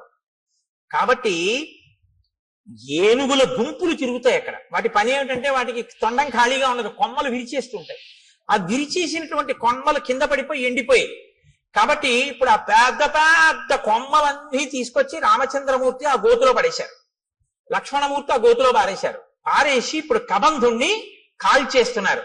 ఈ కబంధుడి దగ్గరే ఈ కబంధుడు కాలిపోతే సీతమ్మ తల్లిని పట్టుకోవడానికి, సీతమ్మ తల్లిని అన్వేషించడానికి పెద్ద శుభవార్త దొరుకుతుంది. హనుమ ప్రవేశించడానికి ఇంకా కథకి రంగం సిద్ధం అవుతోంది. ఇక్కడి నుంచి కిష్కింధకాండకి పునాది పడుతోంది. ఇక్కడి నుంచి హనుమత్ ప్రవేశం ప్రారంభం అవుతోంది అనమాట. కాబట్టి ఇప్పుడు నాయనా నువ్వు నా శరీరాన్ని అంటించేయి. ఇప్పుడు ఆ ఏనుగులు విరిచేసినటువంటి ఎండిపోయిన కొమ్మలు తెచ్చి గోతిలో పడేసి అంటించేశారు ఆ శరీరాన్ని. అంటించేసరి మెల్లమెల్లగా కాలింది అన్నారు. కొవ్వు పట్టి ఉంది కదండి. అప్పుడు కూడా హ్యూమన్ ఎనాటమీ బాగా తెలుసు అనమాట. అంటే కదలకుండా ఎక్కువ తినేస్తే కొవ్వు పట్టేస్తుంది. వాడు దీర్ఘాయుష్మంతుడు కాబట్టి హార్ట్ బ్లాక్ లేదు వాడికి. కాబట్టి ఆయనలోంచి ఇప్పుడు ఒక దివ్యమైనటువంటి స్వరూపం ఒకటి బయటికి వచ్చింది. తతశ్చితాయా వేగేన భాస్వరో విమలాంబర ఉత్పపాతాశు సంహృష్ట సర్వ ప్రత్యంగభూషణ విమానే భాస్వరే తిష్టన్ హంసయుక్తే యశస్కరే ప్రభయాచ మహాతేజ దిశో దశ విరాజయన్. దశ దిశలు వెలిగిపోయేటట్టుగా హంసలు పూంచినటువంటి రథం మీద తెల్లటి వస్త్రములు ధరించి అంగ ప్రత్యంగములన్నీ కూడా సువర్ణ మణిబయబోయినటువంటి భూషణముల చేత అలంకరింపబడినటువంటి వాడై వెలిగిపోతున్న పగిది ఒక్కసారి ఆ కబంధుడు మళ్ళీ పూర్వస్వరూపంతో ఆ రథంలో కూర్చుని కనపడ్డాడు. కనపడి ఒక్క క్షణం ఇలా కళ్ళు మూసుకుని ఆలోచించి అన్నాడు, రామా, నేను ఆలోచించగా మీకు కలిగినటువంటి కష్టానికి ఒక విషయం అర్థం అవుతోంది. దశాభాగగతో హీన త్వం హి రామ సలక్ష్మణ యత్కృతే వ్యసనం ప్రాప్తం త్వయా దార ప్రదర్శనం. మీరు దుర్దశ యొక్క ఫలితాన్ని అనుభవిస్తున్నారు. అందుకే భార్య దూరం అయిపోయింది. మీ ఇద్దరికి జాడ తెలియట్లేదు. ఎంత నడుస్తున్నారో కూడా తెలియనంత దూరం నడిచి కష్టపడి వెతుకుతున్నారు. ఇప్పుడు ఇలా వెతికి తిరిగి ప్రయోజనం లేదు. నీకు సాయం చెయ్యగలిగిన మిత్రుడు ఒకడు కావాలి. ఒక గొప్ప మిత్రుడు. ఆయన ఎటువంటి వాడై ఉండాలి? ఆయన ఈ లోకమంతా తిరిగిన వాడై ఉండాలి. ఈ భూమండలం అంతా తిరిగిన వాడైతే ఎక్కడెక్కడ ఏమున్నాయో తెలిసిన వాడై ఉంటాడు. ఎందుకని? రావణుడు అన్నది ఒక్కటే తెలుసు తప్ప అతను ఎక్కడుంటాడో ఏమిటో నాకు తెలియదు అంటున్నావుగా, జటాయువు చెప్పాడని. ఆ రావణుడు ఎవరో, ఎక్కడుంటాడో, ఎలా పరిపాలిస్తాడో, ఎంతమంది రాక్షసులు ఉంటారో ఇవన్నీ తెలియాలంటే ఈ భూమండలం అంతా తిరిగిన వాడై ఉండాలి. అన్నీ తెలుసున్నవాడై ఉండాలి. ఎందుకు తిరిగాడన్న కారణం వేరు. ఇంద్రుడు గాని కిష్కింధకాండలో అలా తిరిగిన వాడు ఉన్నాడు రామ. ఆయన గురించి చెప్తాను, ఆయనతో స్నేహం చేసుకో. అటువంటి మిత్రుణ్ణి సంపాదించావా, ఆ మిత్రుడి వలన నీకు సీతమ్మ జాడ దొరుకుతుంది. కాబట్టి తదవశ్యంతయా కార్య స సుహృత్ సుహృదాంవర. ఓ మంచి హృదయం ఉన్నటువంటి రామ, నీకొక మంచి స్నేహితుడు కావాలి. అకృత్వాహినతే సిద్ధిం అహం పశ్యామి చింతయం. నాకు ఆలోచిస్తే అది అనిపిస్తోంది. శ్రూయతాం రామ వక్ష్యామి సుగ్రీవో రామ వానర భ్రాతా నిరస్త క్రుద్ధేన వాలినా శక్రసూనునా నృష్యమూకే గిరివరే పంపా పర్యంత శోభితే నివసత్యాత్మవాన్ వీర చతుర్భిః సహవానరై వానరేంద్రో మహావీర్య తేజోవాన్ అమిత ప్రభ సత్యసంధో వినీతశ్చ ధృతిమాన్ మతిమాన్ మహాన్ దక్ష ప్రగల్భో ద్యుతిమాన్ మహాబల పరాక్రమ భ్రాత్రా నివాసితో రామ రాజ్యహేతోర్మహాబల స వృక్షరజస పుత్ర పంపామటతి శంకిత భాస్కరస్యౌరస పుత్రో వాలినా కృతకిల్బిష. సూర్య భగవానుడి యొక్క ఔరసపుత్రుడైనటువంటి సుగ్రీవుడనబడేటటువంటి ఒక వానర రాజు ఋష్యమూక పర్వత శిఖరముల మీద ఉన్నాడు. కారణాంతరముల చేత తన అన్నగారైనటువంటి వాలి చేత రాజ్యంలోంచి బయటికి వెళ్ళగొట్టబడ్డాడు. వెళ్ళగొట్టబడి నలుగురు వానరులు తన చుట్టూ సేవిస్తూ ఉండగా, అందులోనే ఉన్నారు హనుమ. నలుగురు వానరులు సేవిస్తుండగా సుగ్రీవుడు ఋష్యమూక పర్వతం మీద ఉన్నాడు. అపారమైన బలవంతుడు. ఈ భూమండలంలో ఎక్కడ ఏమున్నాయో అన్నీ తెలుసున్నవాడు. అతనితో నువ్వు అగ్నిసాక్షిగా స్నేహం చేసుకుంటే అతను దశ దిశలకి వానరములను పంపించి సీతమ్మ యొక్క జాడ కనిపెడతాడు. నువ్విలా తిరిగి తెలుసుకోక్కర్లేదు రామా. కాబట్టి ఇప్పుడు నీకు మిత్ర సహాయం అవసరమయ్యింది. అతను మహాబల పరాక్రమములు కలిగినటువంటి వాడు, గొప్ప వీర్యవంతుడు, వానరేంద్రుడు, తేజస్సున్నవాడు, సత్యసంధుడు, నీతి కలిగినటువంటి వాడు, పట్టుదల ఉన్నటువంటి వాడు, మంచి మతి కలిగినటువంటి వాడు, దక్షత కలిగినటువంటి వాడు, కాంతి కలిగినటువంటి వాడు. అటువంటి వాడితో నువ్వు స్నేహం చేసుకుంటే ఆయన నీ కార్యంలో సాయం చేస్తాడు. కాబట్టి ఆ వృక్షరజస్సు యొక్క కుమారుడైనటువంటి సుగ్రీవుడితో నువ్వు వెంటనే స్నేహం చేసుకోవడానికి ఋష్యమూక పర్వతానికి బయలుదేరు. ఆ ఋష్యమూక పర్వతం ఎక్కడుంది అంటావేమో, నీకు దారి చెప్తాను చూడు. రామాయణం ఎంత ఆప్యాయంగా ఉంటుందో తెలుసా అండి. హైదరాబాదు ఎప్పుడు ఆయన వెళ్ళలేదు. ఆయన కొడుకుని మొదటిసారి పంపిస్తున్నాడు ఉద్యోగానికి. హైదరాబాదు వెడుతున్నటువంటి కొడుకుని కంగారుగా తీసుకొచ్చి రైలు ఎక్కించడంలో ఆయనకి కట్టిన మినపరొట్టె తేవడం మర్చిపోయాడు తండ్రి. ఎప్పుడూ హైదరాబాదు వెళ్ళే అలవాటు ఉన్నటువంటి మేనమామ గారు వచ్చాడు స్టేషన్కి. ఇప్పుడు తండ్రి అంటాడు, రే నాన్న రొట్టె తేవడం మర్చిపోయాను, ఎలా తింటావు, ఎలాగా, ఎప్పటికి ఎడుతుందో, ఎప్పటికి దిగుతావో, అక్కడ ఏముంటుందో ఏముండదో, నాన్న నా ప్రాణాలు నీ మీదే ఉంటాయి ఇస్మా, వెళ్ళాక ఉత్తరం రాయి అంటాడు. మేనమామ గారు అంటాడు, రే నీకేం భయం లేదు, ఇప్పుడు ట్రైన్ బయలుదేరుతుందా, బయలుదేరగానే మొదటి స్టేషను అనపర్తి, రెండో స్టేషను ద్వారపూడి, మూడో స్టేషను రాజమండ్రి వెళ్ళేటప్పటికి 8 అవుతుంది. 8 గంటలకి నువ్వు రాజమండ్రి రైల్వే స్టేషన్ లో కిందకి దిగితే అక్కడ 10 నిమిషాలు ఆగుతుంది. దిగి నువ్వు చూస్తే అక్కడే మంచి అరటి పళ్ళు, చాలా చక్కటి రొట్టెలు అన్ని అమ్ముతూ ఉంటారు. కాబట్టి నువ్వు అక్కడ నీకు కావలసిన 2 ఇడ్లీ 2 అరటి పళ్ళు అవి కొనుక్కొని చక్కగా అవి తినేసి మళ్ళీ రైలు ఎక్కి కూర్చుంటే 10 నిమిషాల కన్నా ఆగదు, గబగబా కొనేసుకో. రైల్లో కూర్చొని తినేసి మంచినీళ్ళు తాగేసి వాటర్ బాటిల్ మర్చిపో, ఎక్కిళ్ళు వస్తాయి. వాటర్ బాటిల్ కొనుక్కుంటే ఎక్కి పడుకున్నా అంటే హాయిగా తెల్లవారేటప్పటికి 6 హైదరాబాద్ వెళ్ళిపోతా ఉంటాడు. తెలుసున్నవాడు చెప్పేటప్పుడు రాజమండ్రి వస్తుంది, ద్వారపూడి వస్తుందని చెప్పడు. ఎక్కడ ఏం తినాలో, ఏం తాగాలో, ఎలా పడుకోవాలో, ఎలా వెళ్ళాలో ఎందుకు చెప్తాడంటే ఆత్మీయత అందులో కలిసిపోయి ఉంది. కలిసిపోయి ఉండడంలో అలా చెప్తాడు. కాబట్టి ఇప్పుడు చూడండి, నిజంగా మాట్లాడడంలో వాల్మీకి మహర్షి మాట్లాడించడంలో అందం చూడండి, ఇందుకుని మహాత్ముడయ్యాడు. ఇప్పుడు రాముడి మీద ఎంత ప్రేమతో మాట్లాడుతున్నాడంటే ఋషమోగానికి వెళ్ళి నీ పని అవుతుందని ఏదో చేతకాని వాడికి చెప్పినట్టు చెప్పట్లేదు. ఉపకారం చేయడంలో అంత శ్రద్ధతో చేస్తున్నాడు. మహానుభావుడి వల్ల నేను మళ్ళీ పునర్జన్మ పొందానని సంతోషిస్తున్నాడు. నాయన రామ, నువ్వు లక్ష్మణ సహితుడవై పశ్చిమ దిశగా ఇదే మార్గంలో విడితే బోలెడన్ని చెట్లు కనపడతాయి. నేరేడు, మోరటి, పనస, జువ్వి, మర్రి, తుమ్మిక, రావి, కొండగోగు, మామిడి, చండ్ర, పొన్న, ఎర్రగోరుంట, కానుగ, నల్లవి, అశోక వృక్షాలు, కడిమి చెట్లు, గన్నేరు చెట్లు, నల్లజీడి చెట్లు, అశోక వృక్షాలు, ఎర్రచందన చెట్లు, దేవదారు వృక్షాలు అన్నీ కనపడతాయి. ఎందుకు ఇవన్నీ? ఆప్యాయత కలిగిన మేనమామ చెప్పినట్టు చెప్పడం. వీటికి మంచి మంచి పళ్ళు ఉంటాయి. లక్ష్మణుడు ఎక్కి కోసి నీకు తెచ్చి పెట్టచ్చు, లేదా కొమ్మలు ఉంచినా కూడా అందుతాయి. అంటే కింద కొమ్మలకు కూడా అన్ని పళ్ళుంటాయి, ఆ పళ్ళు ఎవరు కొయ్యరు. ఎంత వివరంగా మాట్లాడతాడో చూడండి. అక్కడే ఉంటుంది క్యాంటీన్. ఒకవేళ క్యాంటీన్ ఏ కారణం చేతనైనా మూసేసి ఉంటే నువ్వు కంగారు పడకు, ఇటువైపు కట్టేస్తారు. కానీ అదే టైంలో టిఫిన్ ఎక్కువ తినేవాళ్ళు అవతల ప్లాట్ఫామ్ మీదకి వస్తారు, ఇటు చెక్కలతో క్లోజ్ చేసి అటువైపు అమ్ముతుంటాడు, అటువైపు వెళ్ళు అని చెప్తాడు. చూసారా మా మేనమా అలా చెప్తాడు చెప్పేటప్పుడు. మీరు ఆ శ్లోకాలలో అవతలవాడి ఆప్యాయత చూడాలా చెప్పడంలో. ఎంత గొప్ప రచనండి మహర్షిది. కాబట్టి లక్ష్మణుడు కొమ్మలు ఉంచి పళ్ళు కొయ్యొచ్చు, తేనె పట్ల నుంచి తేనె కారుతుంటుంది. రామ, అవి మీరు తినచ్చు. అది దాటి మీరు వెడితే అక్కడ మీకు ఒక చిక్కటి వనం కనపడుతుంది. అంటే చిక్కటి వనం, చక్కటి వనం, బాగా చెట్లు దగ్గరగా ఉంటాయి. అవన్నీ పూలతో పళ్లతో నిండిపోయి ఉంటాయి. సర్వకామ ఫలాహ వృక్షాః పాదపాస్తు మధుశ్రమాః సర్వే చ ఋతవస్తత్ర వనే చైత్రరథేయథ. చైత్రరథం అంటే ఎప్పుడు అన్ని ఋతువులు ఉంటేదాన్ని చైత్రరథం అంటారు. అన్ని ఋతువులు ఉన్నట్టే అక్కడ ఎప్పుడు పళ్లతో, తేనె పట్లతో, పువ్వులతో ఆ చెట్లన్నీ శోభాయమానంగా ఉంటాయి.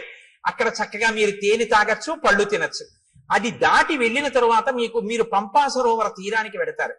రామ, పంపా సరోవర తీరంలో ఒడ్డున ఎక్కడా కూడా అసలు గులకరాళ్ళు ఉండవు. సాధారణంగా నది ఒడ్డున అన్ని చోట్ల గులకరాళ్ళు ఉంటాయి. గులకరాళ్ళు ఉంటే ఏమిటి అని మీరు అడగచ్చు. రాముడు పాదుకలు లేకుండా నడుస్తున్నాడు, గులకరాళ్ళు ఉంటే గుచ్చుకుంటాయి కాళ్ళు. కాబట్టి రామ, పంపా నది తీరంలో గులకరాళ్ళు ఉండవు. అంటే ఆయన కాళ్ళకి గుచ్చుకునేవి లేవు. ఎంత ప్రేమో చూడండి నా చెప్పడంలో. పంపా నదీ తీరంలో గులకరాళ్ళు ఉండవు. ఆ నీళ్లు చల్లగా, ఆ అందులో పుట్టినటువంటి పద్మముల యొక్క కింజిల్కముల నుండి రాలినటువంటి పుప్పుడితో సుగంధ భరితములై తీయగా చల్లగా ఉంటాయి.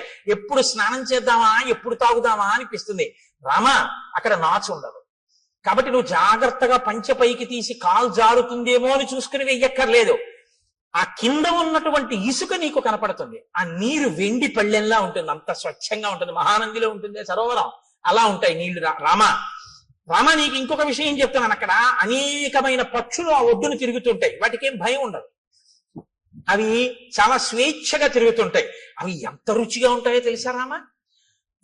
ఘృతపిండోపమాన్ స్థూలాంతాన్ ద్విజాన్ భక్షయిష్యథ రోహితాన్ వక్రతుండాశ్చ నడమీనాంశ్చ రాఘవ. రామ, పెద్ద పెద్ద చేపలు ముళ్ళున్నవి రెక్కలున్నవి ఆ నదిలో తిరుగుతుంటాయి పంపా సరోవరంలో. నీతి ముద్ద ఎలా ఉంటుందో అంత కమ్మగా ఉంటాయి అక్కడ ఉన్న పక్షులు. మాంసాహారం ఉన్న వాళ్ళు ఎవరైనా ఉంటే నోరూరే ప్రయత్నంలో ఉండకండి. కాబట్టి అంత కమ్మటి రుచి కలిగినటువంటి పక్షులు ఉంటాయి. కాబట్టి పాంసాయాం యుషుభి మచ్చాన్ తత్ర రామ వరాన్ హతాన్ నిస్త్వక్పక్షాన్ అయస్తప్తాన్ అకృషాన్ ఏకకంటకాన్. ఎంత వివరంగా చెప్తాడంటే, ఆ నదిలో కొన్ని పక్షులు ఆ నదిలో తిరుగుతుంటాయి. గండు మీనులు, సొర మీనులు, రొయ్యలు, చేపలు అన్ని ఆడుకుంటుంటాయి. లక్ష్మణుడు బాణంతో గుచ్చి వాటిని పైకి తీస్తాడు. తీసి అగ్నిహోత్రం మీద ఆ బాణంతో ఇలా తిప్పితే ఎర్రగా కాల్తాయి. నువ్వు అక్కడ ఒడ్డున కూర్చోరామా, కూర్చుంటే ఒక్కొక్క చేపని కాల్చి పట్టుకొస్తాడు.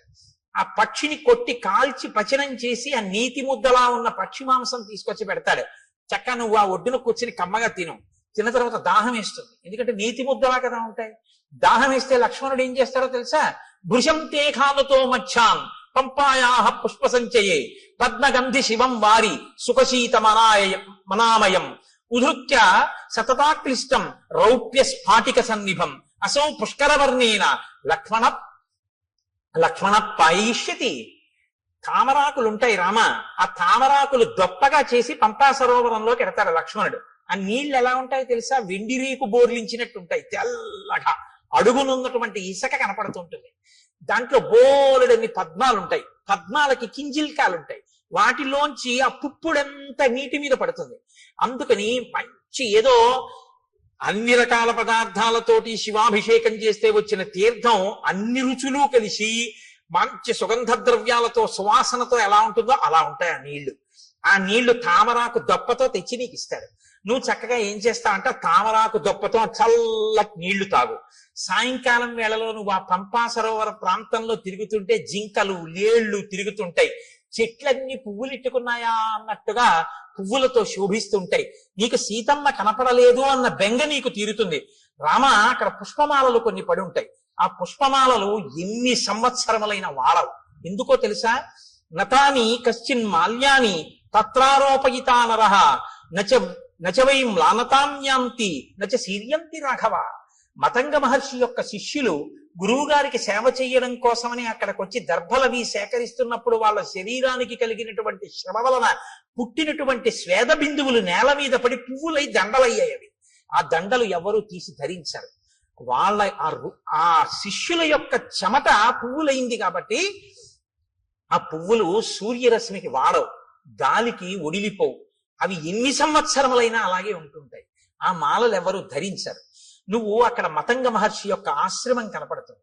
చాలా లోపలికి వెళ్ళడం చాలా కష్టం. గొన్న ఏనుగులు దాని చుట్టూ తిరుగుతూ ఉంటాయి. రామ, అక్కడే శబరి ఉంది ఇప్పుడు ఆశ్రమంలో. తేషాం గతానాం ఆద్యాపి దృశ్యతే పరిచారిణి శ్రమణీ శబరీనామ కాకుత్స చిరంజీవిని త్వాంతు ధర్మే స్థితా నిత్యం సర్వభూత నమస్కృతం దృష్ట్వా దేవోపమం రామ స్వర్గలోకం గమిష్యతి. నువ్వొక్కసారి ఆ ఆశ్రమంలోకి వెళ్ళి శబరిని చూస్తే శబరి నిన్ను చూసిన తరువాత స్వర్గలోకానికి వెళ్ళిపోతుంది. నీకోసమే ఎదురు చూస్తోంది.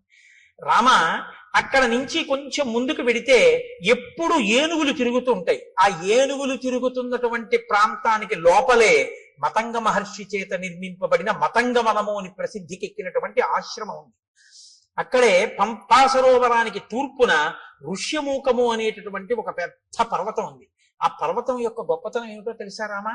ఋష్యమూకస్య పంపాయా పురస్తాత్ పుష్పిత ద్రుమః సుదుఃఖారోహణో నామ శిశు నాగాభిరక్షిత ఉదారో బ్రహ్మణా చైవ పూర్వకాలే వినిర్మిత శయాన పురుషో రామ తస్య శైలస్య మూర్ధని యత్ స్వప్నే లభతే విత్తం తత్ ప్రబుద్ధోది గచ్చతి నత్వేనం విషమాచార పాపకర్మాధిరోహతి యస్తుతం విషమాచార పాపకర్మాధిరోహతి తత్రైవ ప్రహరంత్యేనం సుప్త ఆదాయ రాక్షసాః తత్రాపి శిశునాగానాం ఆక్రంధ శ్రూయతే మహాన్ క్రీడతాం రామ పంపాయాం మతంగారణ్యవాసినాం. ఆ ఋష్యమూక పర్వత శిఖరములున్నాయే, ఆ శిఖరము పైకి ఎక్కడం చాలా చాలా కష్టం రామ. అందుకే ఆ శిఖరానికి పేరు ఏమని పిలుస్తారో తెలుసా? దాన్ని సుదుఃఖారోహణ శిఖరము అని పిలుస్తారు. ఎక్కడం చాలా కష్టం కాబట్టి ఆ శిఖరం మీదకి ఎవరు ఎక్కలేరు. దాని చుట్టూ ఎప్పుడు గొన్నేనుగులు తిరుగుతుంటాయి, శిశునాగములు. కాబట్టి ఆ గొన్నేనుగులు గుంపులు గుంపులుగా తిరుగుతుంటాయి. పంపా సరోవరంలో నీళ్లు తాడి ఆడుకుంటుంటాయి. ఎవరైనా శిఖరం పైకెక్కి రాత్రి నిద్రపోయినప్పుడు వాళ్ళ కల్లో ఏం కనపడుతుందో అది వాళ్ళకి దొరుకుతుంది తెల్లవారేటప్పటికి. పాపాచారం కలిగిన వాళ్ళు ఋష్యమూక పర్వతం మీదకి ఎక్కి ఉండలేరు. ఒకవేళ ఉన్నా వాళ్ళకి నిద్ర పట్టగానే రాక్షసులు వచ్చి చంపేస్తారు. కాబట్టి ఏమర్థం అవుతోంది? ఋష్యమూక పర్వతం మీదున్న సుగ్రీవుడు నలుగురు వానరులు పాపాచారము కలిగిన వారు కారు. వారు పాపాచారులు అని వాలి తరిమేశాడు తప్ప వాళ్ళు నిజమునకు పాపాచారులు కారు. అటువంటి వారైతే రామా నిన్ను వాళ్ళతో సంధి చేసుకోమని చెప్పడం, ఇది దాని అర్థం. కాబట్టి యత్ స్వప్నే లభతే విత్తం తత్వబుద్ధోధిగచ్చతి. రాత్రి కల్లో ఏం కనపడిందో అది తెల్లవారేటప్పటికీ ఆ కొండ మీద దొరుకుతుంది. కాబట్టి రామ ఆ పర్వత శిఖరం మీదకి వెడితే అక్కడ ఒక గొప్ప గుహ ఒకటి ఉంది. రామతస్యతు శైలస్య మహతీ శోభతే గుహ శిలాపిధానా కాకుత్స దుఃఖం చాస్యాహ ప్రవేశనం. ఆ గుహకి ఒక పెద్ద శిల అడ్డు పెట్టుంటుంది. దానిలోనే సుగ్రీవుడు నలుగురు వానరులతో ఉంటాడు. ఆ గుహలోకి ప్రవేశించడం చాలా కష్టం. తస్యా వసంతి సుగ్రీవ చతుర్భి సహవానరై కదాచిత్ శిఖరే తస్య పర్వతస్యావతిష్టతే. రామ ఆ శిశునాగములు, ఆ గొన్నేనుగులున్నాయే, అవి పంపా సరోవరంలోకి వచ్చి నీళ్లు తాగి పైకి చిమ్మి ఆడుకుని పెద్దగా అరుస్తుంటాయి. అవి అలా అరిచినప్పుడు వాటి యొక్క ఘీంకారములు ఆ పర్వత శిఖరం మీదకి వినపడుతుంటాయి. అప్పుడప్పుడు సుగ్రీవుడు గుహలోంచి బయటికి వచ్చి నలుగురు వానరులతో కలిసి ఆ శిఖరం మీద కూర్చొని చూస్తూ ఉంటాడు. ఇవన్నీ అక్కడే ఉన్నాడు. నిజంగా లైవ్ టెలికాస్ట్ ఇస్తారండి. మనం చదువుతుంటే అబ్బా మనం ఒక్కసారా ఋష్యమూక పర్వతం, ఆ పంపా నది, ఇంకా ఎన్ని చెప్పారో తెలుసా అండి. రామ గుంపులుగా అడవి పందులు వస్తాయి. అడవి పందులు పంపా సరోవరంలో నీళ్లు తాగి పర్వత గుహల్లో ఆడుకుంటూ వెళ్ళి పడుకుంటాయి. పడుకున్న పెద్ద పెద్ద రంకెలు వేస్తాయి. ఆ రంకెలు ఎలా ఉంటాయో తెలుసా? ఆబోతు రంకెల్లా ఉంటాయి. అక్కడ గొన్నేనుగులు ఏమి ఆటలాడుతుంటాయో రామ, ఆ పర్వత శిఖరం చుట్టూ అవి తిరుగుతుంటాయి. వాటిని దాటి శిఖరం ఎక్కవలసి ఉంటుంది. ఇవన్నీ చెప్పి రామ తొందరగా బయలుదేరి సుగ్రీవుడితో స్నేహం చేసుకో. చాలా సంతోషం అన్నారు. మీరు ఆజ్ఞనిస్తే నేను బయలుదేరుతానన్నాడు. ఆయన వెళ్ళిపోయాడు. రామలక్ష్మణులు ఇద్దరు బయలుదేరి శబరి ఉన్నటువంటి ఆ మతంగ మహర్షి యొక్క ఆశ్రమాన్ని చేరుకున్నారు. శబరి వెంటనే స్వాగతం చెప్పింది. స్వాగతం చెప్పి అంది, తౌచు దృష్ట్వా తదా సిద్ధ సముద్ధాయ కృతాంజలి రామస్య పాదౌ జగ్రాహ లక్ష్మణస్య చ ధీమతః పాద్యమాచమనీయం చ సర్వం ప్రాణాద్యధాన్హి. ఆవిడ వెంటనే రామలక్ష్మణులు ఇద్దరి పాదములు పట్టుకుని అర్ఘ్యపాద్యములిచ్చి కూర్చోపెట్టి, నాయనా రామ, నీ దర్శనం కోసమే నేను ఎదురు చూస్తున్నాను అని. రాముడు ఆవిడ్ని ప్రశ్నించాడు. ఇదే నేను మీతో అన్నది. రాముడు ఎవరితో ఎక్కడ ఎలా మాట్లాడతాడో మీకు అలవాటైతే ఎక్కడ ఎలా మాట్లాడాలో మీకు వచ్చేస్తుంది కొన్నాళ్ళకి. తాపసితో మాట్లాడుతున్నాడు కాబట్టి ఆయన ఎలా మాట్లాడతాడో చూడండి.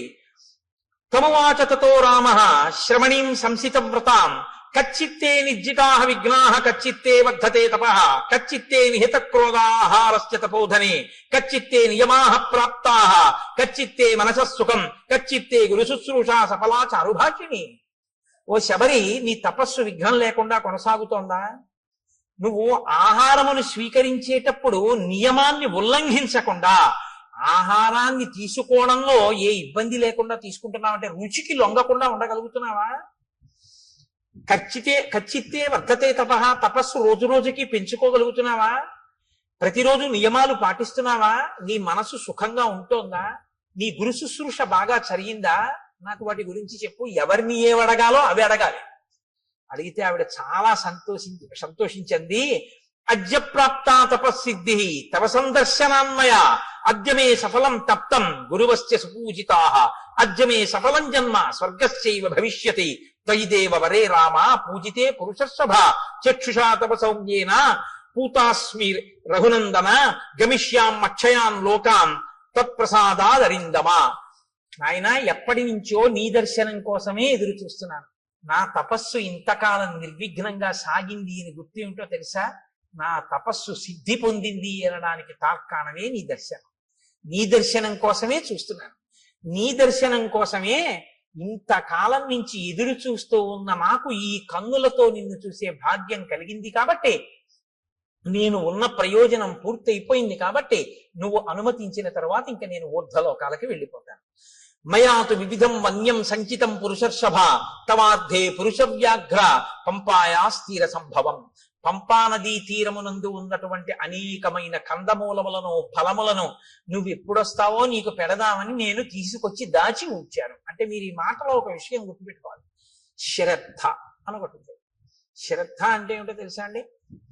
ఎప్పుడో అప్పుడు రాముడు వస్తాడని తీసుకొచ్చి 2 దానిమ్మ పళ్ళు వచ్చి చూద్దాం, ఇవాళ కూడా ఇన్నాళ్ళు రాలేదు, ఇవాళ వచ్చేసాడు ఏంటలే పోలే, దానిమ్మ పళ్ళు 2-3 రోజులు ఉంటాయి కాబట్టి 2-3 రోజులు రాకపోతే అప్పుడు మళ్ళీ తీసుకొద్దామని పెట్టి కూర్చోవడం కాదు. ద్రాక్ష పళ్ళ గుత్తి నైవేద్యం పెట్టడానికి ద్రాక్ష పళ్ళ గుత్తి నుంచి ద్రాక్ష పళ్ళు విడతీసి కడిగి నైవేద్యం పెట్టడానికి చాలా తేడా ఉందిగా. ఉందా లేదా?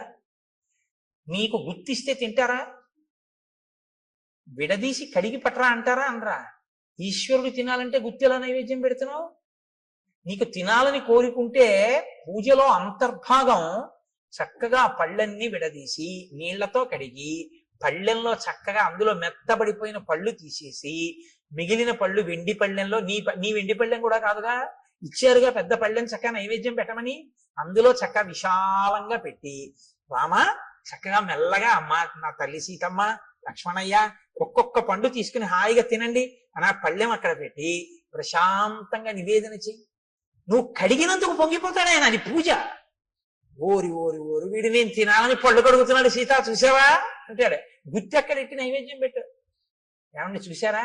అందులో చప్పబడిపోయినవి మెత్తబడిపోయినవి కుళ్ళిపోయినవి అన్నీ పెట్టేస్తున్నాడు. ఎదురుగుండా కనపడు మగించలు నేను విప్పి పెడుదును, కానీ తల్లి సీతమ్మ చూస్తోంది. అన్ని ద్రాక్ష పళ్ళు నువ్వే కడిగేసి అరటిపండు తొక్కలు నువ్వే తీసేసి అన్ని పెట్టేస్తే మా ఆయనకి నేను పెట్టుకోవద్దయ్యా ప్రేమతో, అవి నాకి నేను విప్పి పెట్టుకుంటాను ఎంత బాగున్నాయో అంటోంది. అమ్మకి ఇస్తాను, అమ్మ విప్పి పెడుతుంది, ఇదిగో అమ్మ చేతిలో పెడుతున్నాను, ఇవి మీరు గింజలు ఒలుచుకు తినండి, ఇవి మాత్రం అమ్మ గింజలు ఒలిచే వరకు ఇవి తింటుండండి రామా అని మీరు భావన చేసి సంతోషంగా ఓసారి పళ్ళెం అక్కడ పెట్టి ఓ 2-3 నిమిషాలు సంతోషపడిపోయి మీ ఎదురుగుండా సీతారామ లక్ష్మణులు హనుమ ఉన్నారనుకుని అప్పుడు మీరు నైవేద్యం పెట్టి నా స్వామి తింటున్నాడు, ఆయన తింటున్నప్పుడు ఆ పళ్ళరసం కంఠంలోకి దిగుతుంటే సంతోషంగా ఆయన చూస్తున్నాడని మీరు భావన చేస్తే నన్ను నమ్మండి ప్రసాదమే, ఆయన తిన్న శేషం ఇది.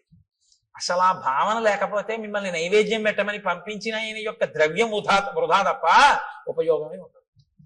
కాబట్టి నేను రోజూ పంపా సరోవరం నుంచి తెచ్చాను పళ్ళు, తెచ్చి అక్కడ పెట్టాను, రామా మీరు స్వీకరించండి అక్కడ పెట్టింది. అంతేకాని కొరికి చూసింది, కొరికి చూసి పెట్టింది, ఇలాంటి పిచ్చి పిచ్చివన్నీ లేవు. ఆవిడ శుశ్రూష చేసింది గురువులకి, మతంగ మహర్షి. ఆవిడికి తెలుసు ఎక్కడెలా ప్రవర్తించాలో. ఆవిడ శ్రద్ధ ఎక్కడా మీకు అర్థమవుతుందని నేను ఈ మాటలు చెప్పాను నైవేద్యం పెట్టడం ద్రాక్ష పళ్ళ గుత్తి గురించి.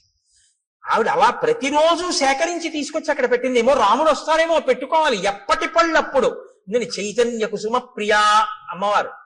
అందుకే అమ్మవారికి బంగారు తామరలతో బంగారం పూలు చేయించామని అంటారు. బంగారం పూలతో చేయిస్తే మీరు గుర్తుపెట్టుకోండి జాగ్రత్తగా, చాలా మంది చేసేస్తారు కానీ దానికి ఒక కాడ ఉంటుంది. 2వ రోజు ఎవరో ఏం చేస్తాడు, ఇలా తీస్తాడు ఆ పూలు, అది గీసుకుని అమ్మవారి పాదానికి ఎర్రగా ఉన్న నా తల్లి పాదం మీద గీత పడి చిన్ని నెత్తుటి చుక్క పైకి చిందింది అనుకోండి, మీరు 1,000,000 జన్మలు ఎత్తినా మీ పాపం పోదు. ఎవడు చేయమన్నాడు ఆ పూలు? ఓ గడ్డి పువ్వు తెచ్చి అక్కడ పెట్టు చాలు. అందుకే ఆవిడ చెప్పింది చైతన్య కుసుమ ప్రియా, నేను చైతన్యం ఉన్న పువ్వుల్ని ఇష్టపడతాను అని చెప్పింది ఆవిడ. ఈ బంగారం పూలు వెండి పూలు తెచ్చేమని ఆవిడ చెప్పలేదు. ఎవడో వెర్రెక్కిన వాడు మొదలెట్టాడు ఇవన్నీ. కాబట్టి అలాంటి పిచ్చి పనులు అనవసరం. చైతన్య కుసుమాలు ప్రకృతిలో వచ్చాయి, వాటితో చేస్తే చాలు. అందుకే ఏ ఋతు పుష్పములను ఆ ఋతువునందు పూజ చేస్తే ఈశ్వరుడు ప్రీతి చెందుతాడు. అసాధారణమైనవి తెచ్చే ప్రయత్నం చేయకూడదు. అక్కడ నీకు లభ్యమయ్యే వాటితో చేస్తేనే ఈశ్వరుడు సంతోషిస్తాడు. ఇప్పుడు శ్రద్ధ కాబట్టి శబరి వాటినన్నింటినీ అక్కడ పెట్టింది. ఇహతే భావితాత్మానో గురవేమే మహావనే జుహావాంచక్రియే తీర్థం మంత్రవన్ మంత్రపూజితం నాయన ఇదిగో మా గురువు గారి యొక్క గొప్పతనం ఏమిటో చూపిస్తాను రా, ఆశ్రమం చూపిస్తానని తీసుకెళ్లి గురవోమే మహామనే, మా గురువు గారు ఈ అరణ్యంలోనే తిరిగారు, ఈ ఆశ్రమంలో. ఆయన ఒకానొకప్పుడు తన మంత్రశక్తితో గంగా నదిని ఆవాహన చేశారు. ఇదిగో ఇక్కడ ఆ తీర్థం ఇప్పటికీ ప్రవహిస్తోంది ఆశ్రమంలో, చూడు. ఇయం ప్రత్యక్షస్థలీవేది ఎత్ర తేమే మనస్కృతాః పుష్పోపహారం కుర్వంతి శ్రమదుద్వేషిభిః కరైః. చాలా బడలిపోయినటువంటి నీరసంతో ఉన్న శరీరంతో ఉపవాసములు చేసి ఉన్నటువంటి శరీరం కాబట్టి భగవంతుని యందు ధ్యానంలో ఒళ్ళు మరిచిపోయిన వారు కనుక లేచి పుష్పమాల ఇలా వణికిపోతున్న చేత్తో స్వామికి సమర్పించారు. ఇక్కడే ఆయన అగ్నికార్యం చేశారు. వాళ్ళు వెళ్ళిపోయి చాలా కాలమైంది. నువ్వు చిత్రకూట పర్వతం మీద ఉన్నప్పుడు వాళ్ళు దివ్య విమానాలు ఎక్కి వెళ్ళిపోయారు. రామ, ఇప్పటికీ వేదులు ఎలా ప్రకాశిస్తుంటాయో చూడు, దిశలన్నీ ప్రకాశిస్తాయి ఈ వేదుల వల్ల. వాళ్ళు చేసినటువంటి అగ్ని కార్యం ఇప్పటికీ అంత తేజస్సుతో ఉంది. తేషాం తప ప్రభావేన తస్యాద్యాపి రఘుత్వః జ్యోతయంతి దిశ సర్వాః శ్రియా వేద్యోతుల ప్రభా అశక్నువద్భిస్తైర్గంతుం ఉపవాస శ్రమాలసైః చింతితేభ్యగతాన్ పశ్య సహితాన్ సప్తసాగరాన్. చింతితేభ్యాగతాన్ పశ్య, ఎంత గొప్ప మాట అండి. ఆయనట అక్కడ కూర్చుని తపస్సు చేసి హోమం చేసి సాయంకాలం సంధ్యావందనం వేళవుతోంది, లేచి వెళ్ళాలి అనుకున్నారట. కానీ అశక్నువద్భిస్తైర్గంతుం, లేచి వెళ్ళడానికి ఓపిక లేదు, ఇంకా నీరసంగా ఉంది శరీరం. ఎలా అనుకుని సప్త సాగరములారా ఇలా రండి, స్నానం చేస్తానన్నారట. 7 సముద్రాలు వచ్చి ఇక్కడ ప్రవహించాయి. నా గురువు గారు ఇందులో స్నానం చేశారు రామా, చూడండి. ఈ జాతి యందు ఋషుల యొక్క శక్తి ఏమిటో చూస్తున్నారు మహర్షి రామచంద్రమూర్తి. అద్యాపి నామ సుష్యంతి ప్రదేశే రఘునందన. మా గురువు గారు శిష్యులు ఇక్కడే నారచీరలు ఒంటి మీద బట్టతో స్నానం చేయాలి, చేసి ఆ బట్ట పిండి ఆరేశారు. వారి శరీరమునకు తగిలిన కారణం చేత ఆ చీరలు ఆరలేదు. అది వాళ్ళ తపశ్శక్తి. దేవకార్యాన్ని కుర్వద్భిః యానీమాని కృతాని వైః పుష్పైః కువలయై సార్థం రామత్వం నోపయాంతి వై. వాళ్ళు చేతులతో ముట్టుకుని ఇక్కడ దేవతలకి పుష్పాలు సమర్పించారు. ఆ పువ్వులు ఇన్ని సంవత్సరములైన వాడవు, అలాగే ఉన్నాయి చూడు. ఇది మా గురువు గారి గొప్పతనం. కాబట్టి రామ, నేను నీ గురించి ఎదురు చూస్తున్నాను, నీకు ఆతిథ్యం ఇమ్మని మా గురువు గారు చెప్పారు. దర్శనం చేసుకుని ఆతిథ్యం ఇచ్చి రమ్మన్నారు. ఇటుగా రాముడు వస్తాడు, ఆతిథ్యం ఇవ్వడానికి ఉండాలన్నారంటే రామచంద్రమూర్తి ఆగమనానికి ఎలా ఎదురు చూశారో చూడండి. నీకు నేను స్వాగతం నెరపాను కాబట్టి ఇక నేను ఊర్ధ్వలోకాలకి వెళ్ళిపోతాను. ఎంత తేలిగ్గా చెప్పేసిందో ఆవిడ వెళ్ళిపోతాను.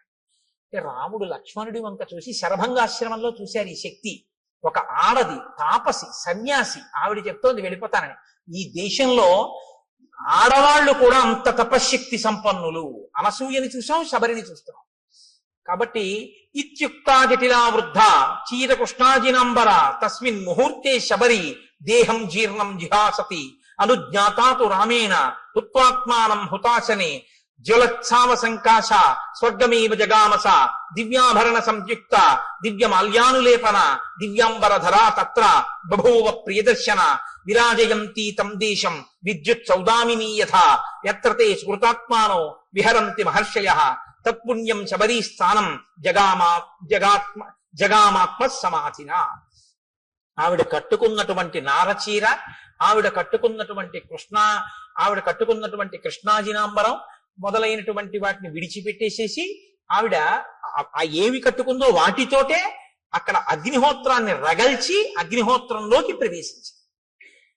తన శరీరాన్ని కూడా అగ్నిహోత్రంలో వ్రేల్చింది. ఆ శరీరము అగ్నిహోత్రమునందు తప్తమైపోతూ ఉండగా నిరుపుతీగ ఎలా ఉంటుందో అటువంటి శరీరం కింద మారిపోయి దివ్యమైనటువంటి ఆభరణములు, దివ్యమైనటువంటి వస్త్రములు ధరించినదై ఈయన చూస్తుండగానే నమస్కారం చేస్తూ స్వర్గలోకానికి చేరిపోయి, ఇత పూర్వం ఆమె సేవించిన గురువులు ఎక్కడున్నారో, ఆ గురువుల శిష్యులు ఎక్కడున్నారో అక్కడికి ఈవిడ కూడా వెళ్ళిపోయింది. గురు సేవ ఎంత గొప్పదో నిరూపిస్తుంది శబరి వృత్తాంతం. గురువు గారిని సేవించినందుకు శబరి ఆ స్థితిని పొందింది రామాయణంలో. అందుకే రాముడికి అన్నిటికన్నా ఇష్టం గురుసేవ. కాబట్టి తత్పుణ్యం శబరీస్థానం జగామాత్మ సమాధిన. ఆవిడ వెళ్ళిపోయిన తరువాత రాముడు లక్ష్మణుడితో కలిసి సప్తానంచ సముద్రాణం యేషు తీర్థేషు లక్ష్మణ ఉపస్పృష్టంచ విధివత్ పితరశ్చాపి తర్పితాః ప్రనష్టం అశుభం తత్వత్ కళ్యాణం సముపస్థితం తేన తత్వేన హృష్టం మే మనో లక్ష్మణ సంప్రతి హృదయేహి నరవ్యాఘ్ర శుభమావిర్భవిష్యతి. ఇది ఎందుకు మనం స్నానం చేయాలో తెలుసుకోవాలి. రాముడు వెంటనేట అక్కడ సప్తసాగరములను ఋషులు తీసుకొచ్చారు కదండి, అందులో స్నానం చేసి పితృతర్పణం చేశాక చెయ్యగానే అన్నట్ట, మన దుర్దశ పోయింది లక్ష్మణ, ఇప్పుడు నా మనస్సు ఉల్లాసాన్ని పొందుతోంది, నాకు మంగళములు కనపడుతున్నాయి, నా మనస్సు ప్రసన్నమై ఏదో మంచి జరగబోతోంది అని తెలుస్తోంది. ఇంత గొప్ప తీర్థంలో స్నానం చేయడం వల్ల మన పాపం నశించింది. మీరు చెప్తే ఆశ్చర్యపోతారు. ఒకనకొకప్పుడు ఒక ఆయన చాలా ఇబ్బందుల్లో ఉండేవాడు. ఆయన వెళ్ళి స్నానం చేసే స్థితిలో లేడు. ఎందుకంటే ఆయనకు అప్పటికి ఒక యాక్సిడెంట్ అయ్యి కట్టుకట్టారు. ఆయన చాలా కష్టాల్లో ఉంటే ఒక మహాత్ముడు ఒక ఆయనతో కలిసి నేను వాళ్ళ ఇంటికి వెళ్ళడం జరిగింది. ఆయన నన్ను అడుగుతున్నాడు, ఏమండి నేను చాలా ఇబ్బందుల్లో ఉన్నాను, సాధారణంగా ఇలాంటి ప్రశ్నలు ఏదో ఈయన చెప్పగలను అనుకుంటా, రామాయణం చెప్తావని చెప్పగలనా, ఏదో పాపం వాళ్ళ సంతోషం అడుగుతుంటారు, ఏం చేయమంటారు అంటే నేను ఆలోచిస్తున్నాను ఏం చేయమని చెప్దాం. యాక్సిడెంట్ అయింది, కాళ్ళు విరిగిపోయి కట్లు కట్టేశారు, ఏం చేయమని చెప్తే ఏం చేయగలడు అని ఆలోచిస్తుంటే నాతో వచ్చిన మహాత్ముడు పక్కున్నది అన్నారు, ఎందుకంటే దానికి అంత బాధపడతారు, ఇక మీకేమీ అవదు, పుష్కరం నుంచి సీసాతో నీళ్లు తెచ్చుకు చల్లుకోకండి, కారు చేయించుకుని మీ ఊళ్ళో పుష్కరాలు అవుతున్నాయిగా, గోదావరి పుష్కరాలు, ఒక్కసారి నదిపాయం మీకు దగ్గరగా ఎక్కడుందో అక్కడికి వెళ్ళి ఆ ఒడ్డున కూర్చుని ఇలా వంగండి, కింద కట్లు తలవకూడదు కానీ తల తలవచ్చుగా, గోదావరిలో నీళ్లు తీసుకొచ్చి సంకల్పంతో మీ తల మించి కంఠం తరిచే వరకు పోసుకోండి, తడి బట్టతో ఒళ్ళు తుడుచుకుని ఇంటికి రండి, మీ దరిద్రం అక్కడతో పోతుంది అన్నాడు. మీరు నమ్ముతారా? నేను యథార్థం చెప్తున్నా, రామాయణం చెప్తూ. ఆయన నిజంగా వెళ్ళి ఆ పుష్కర స్నానం చేశాడు అంతే. ఇవాళ ఆయన ఎంత సంతోషంగా ఉన్నాడో, ఇక మళ్ళీ ఆయన ఏమీ పట్టుకోలేదు. తీర్థస్నానం అంటే ఉత్తినే రాలేదండి, మహాత్ముల యొక్క సంకల్ప శక్తితో వచ్చే ఒక గోదావరి ఉత్తినే రాలేదు, గౌతమ మహర్షి యొక్క తపఫలం. అందుకే నదులు ఎక్కడెక్కడ ఈశ్వరుడు ఉంటే అక్కడికక్కడికి వెళ్ళి చుట్టుకుంటాయి. ఎవరి దారి నేర్పారని? కృష్ణం ఉంది, విజయవాడ కనకదుర్గమ్మని సేవిస్తుంది, మంగళగిరి వెడుతుంది, అమరేశ్వరుణ్ణి సేవిస్తుంది, అక్కడి నుంచి ఎవరు చెప్పారని? శ్రీశైలం వెళ్ళిపోతుంది, ఆ లోయల్లో వెళ్ళిపోయి అక్కడికి వెళ్ళి ఆ పాతాళ గంగా జలమజ్జన నిర్మలాంగా భస్మ త్రిపుండ్ర సమలంకృత పాల భాగా గాయంతి దేవముని భక్త జనాభవంతం శ్రీమల్లికార్జున విభో తవ సుప్రభాతం అన్ని వదిలిపెట్టి శ్రీగిరిని చుట్టుకుంటుంది, దానికి ప్రదక్షిణం చేసి వెళ్ళిపోతుంది. ఎవరు నేర్పారు నదికి? ఆ నదుల గొప్పతనం అవే, అవి ఈశ్వరుణ్ణి సేవిస్తాయి. ఋషులు తీసుకొచ్చారు వాటిని. మాకు దక్షారామంలో సప్తగోదావరి అని ఉంది, ఋషులు తీసుకొచ్చారు. దాని స్నానమే, దాని ఫలితమే. కాబట్టి రాముడు స్నానం చెయ్యగానే ప్రసన్నుడయ్యాడు. స్నానం శక్తి ఇస్తుందా అండి అంటే నువ్వు ఆ నమ్మకంతో చేసి చూడు. నీకు టాబ్లెట్ లో ఏ కంపోజిషన్ ఉందో ఏముందో, నీకు విరేచనాలు అవుతుంటే నీకు ఏ సూక్ష్మ క్రిముల వల్ల వచ్చాయో, ఇది వేసుకుంటే నీ రక్తంలో ఎలా కలుస్తుందో, ఆ బ్యాక్టీరియా ఎలా చచ్చిపోతుందో నీకు తెలిస్తే చచ్చిపోయా? డాక్టర్ గారు 3 పూట్ల వేసుకోమన్నాడు, వేసుకున్నావు, చచ్చిపోయా లేదా? విరేచనాలు తగ్గాయా లేదా? డాక్టర్ గారు చెప్తే మాత్రం నేను ఎలా వేసుకుంటానండి, ఇందులో ఏముందో నాకు తెలియాలండి, తెలిస్తేనే నేను వేసుకుంటానండి అంటే ఒక్కలాగే తగ్గదు. నీ నమ్మకం ప్రధానం. మణి, మంత్రము, ఔషధము మూడింటికి నమ్మకం. కాబట్టి ఇప్పుడు నమ్మి స్నానం చేశాడు, ఫలితం వస్తుంది. విశ్వాసమే ఈశ్వరుడు. మనం ఒక ఎక్కడికైనా పవిత్రమైన చోటుకెడితే తీర్థస్నానం తప్పకుండా చెయ్యాలి.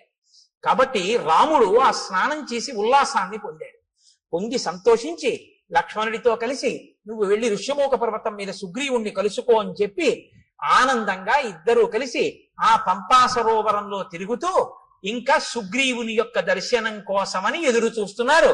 రేపటి రోజున మహానుభావుడు హనుమ సుగ్రీవుడు ఆ వానరుల యొక్క దర్శనం, సీతమ్మ తల్లి జాడ కనిపెట్టడం వైపుకి కథ తిరుగుతుంది. ఇక్కడతో అరణ్యకాండ పూర్తయింది.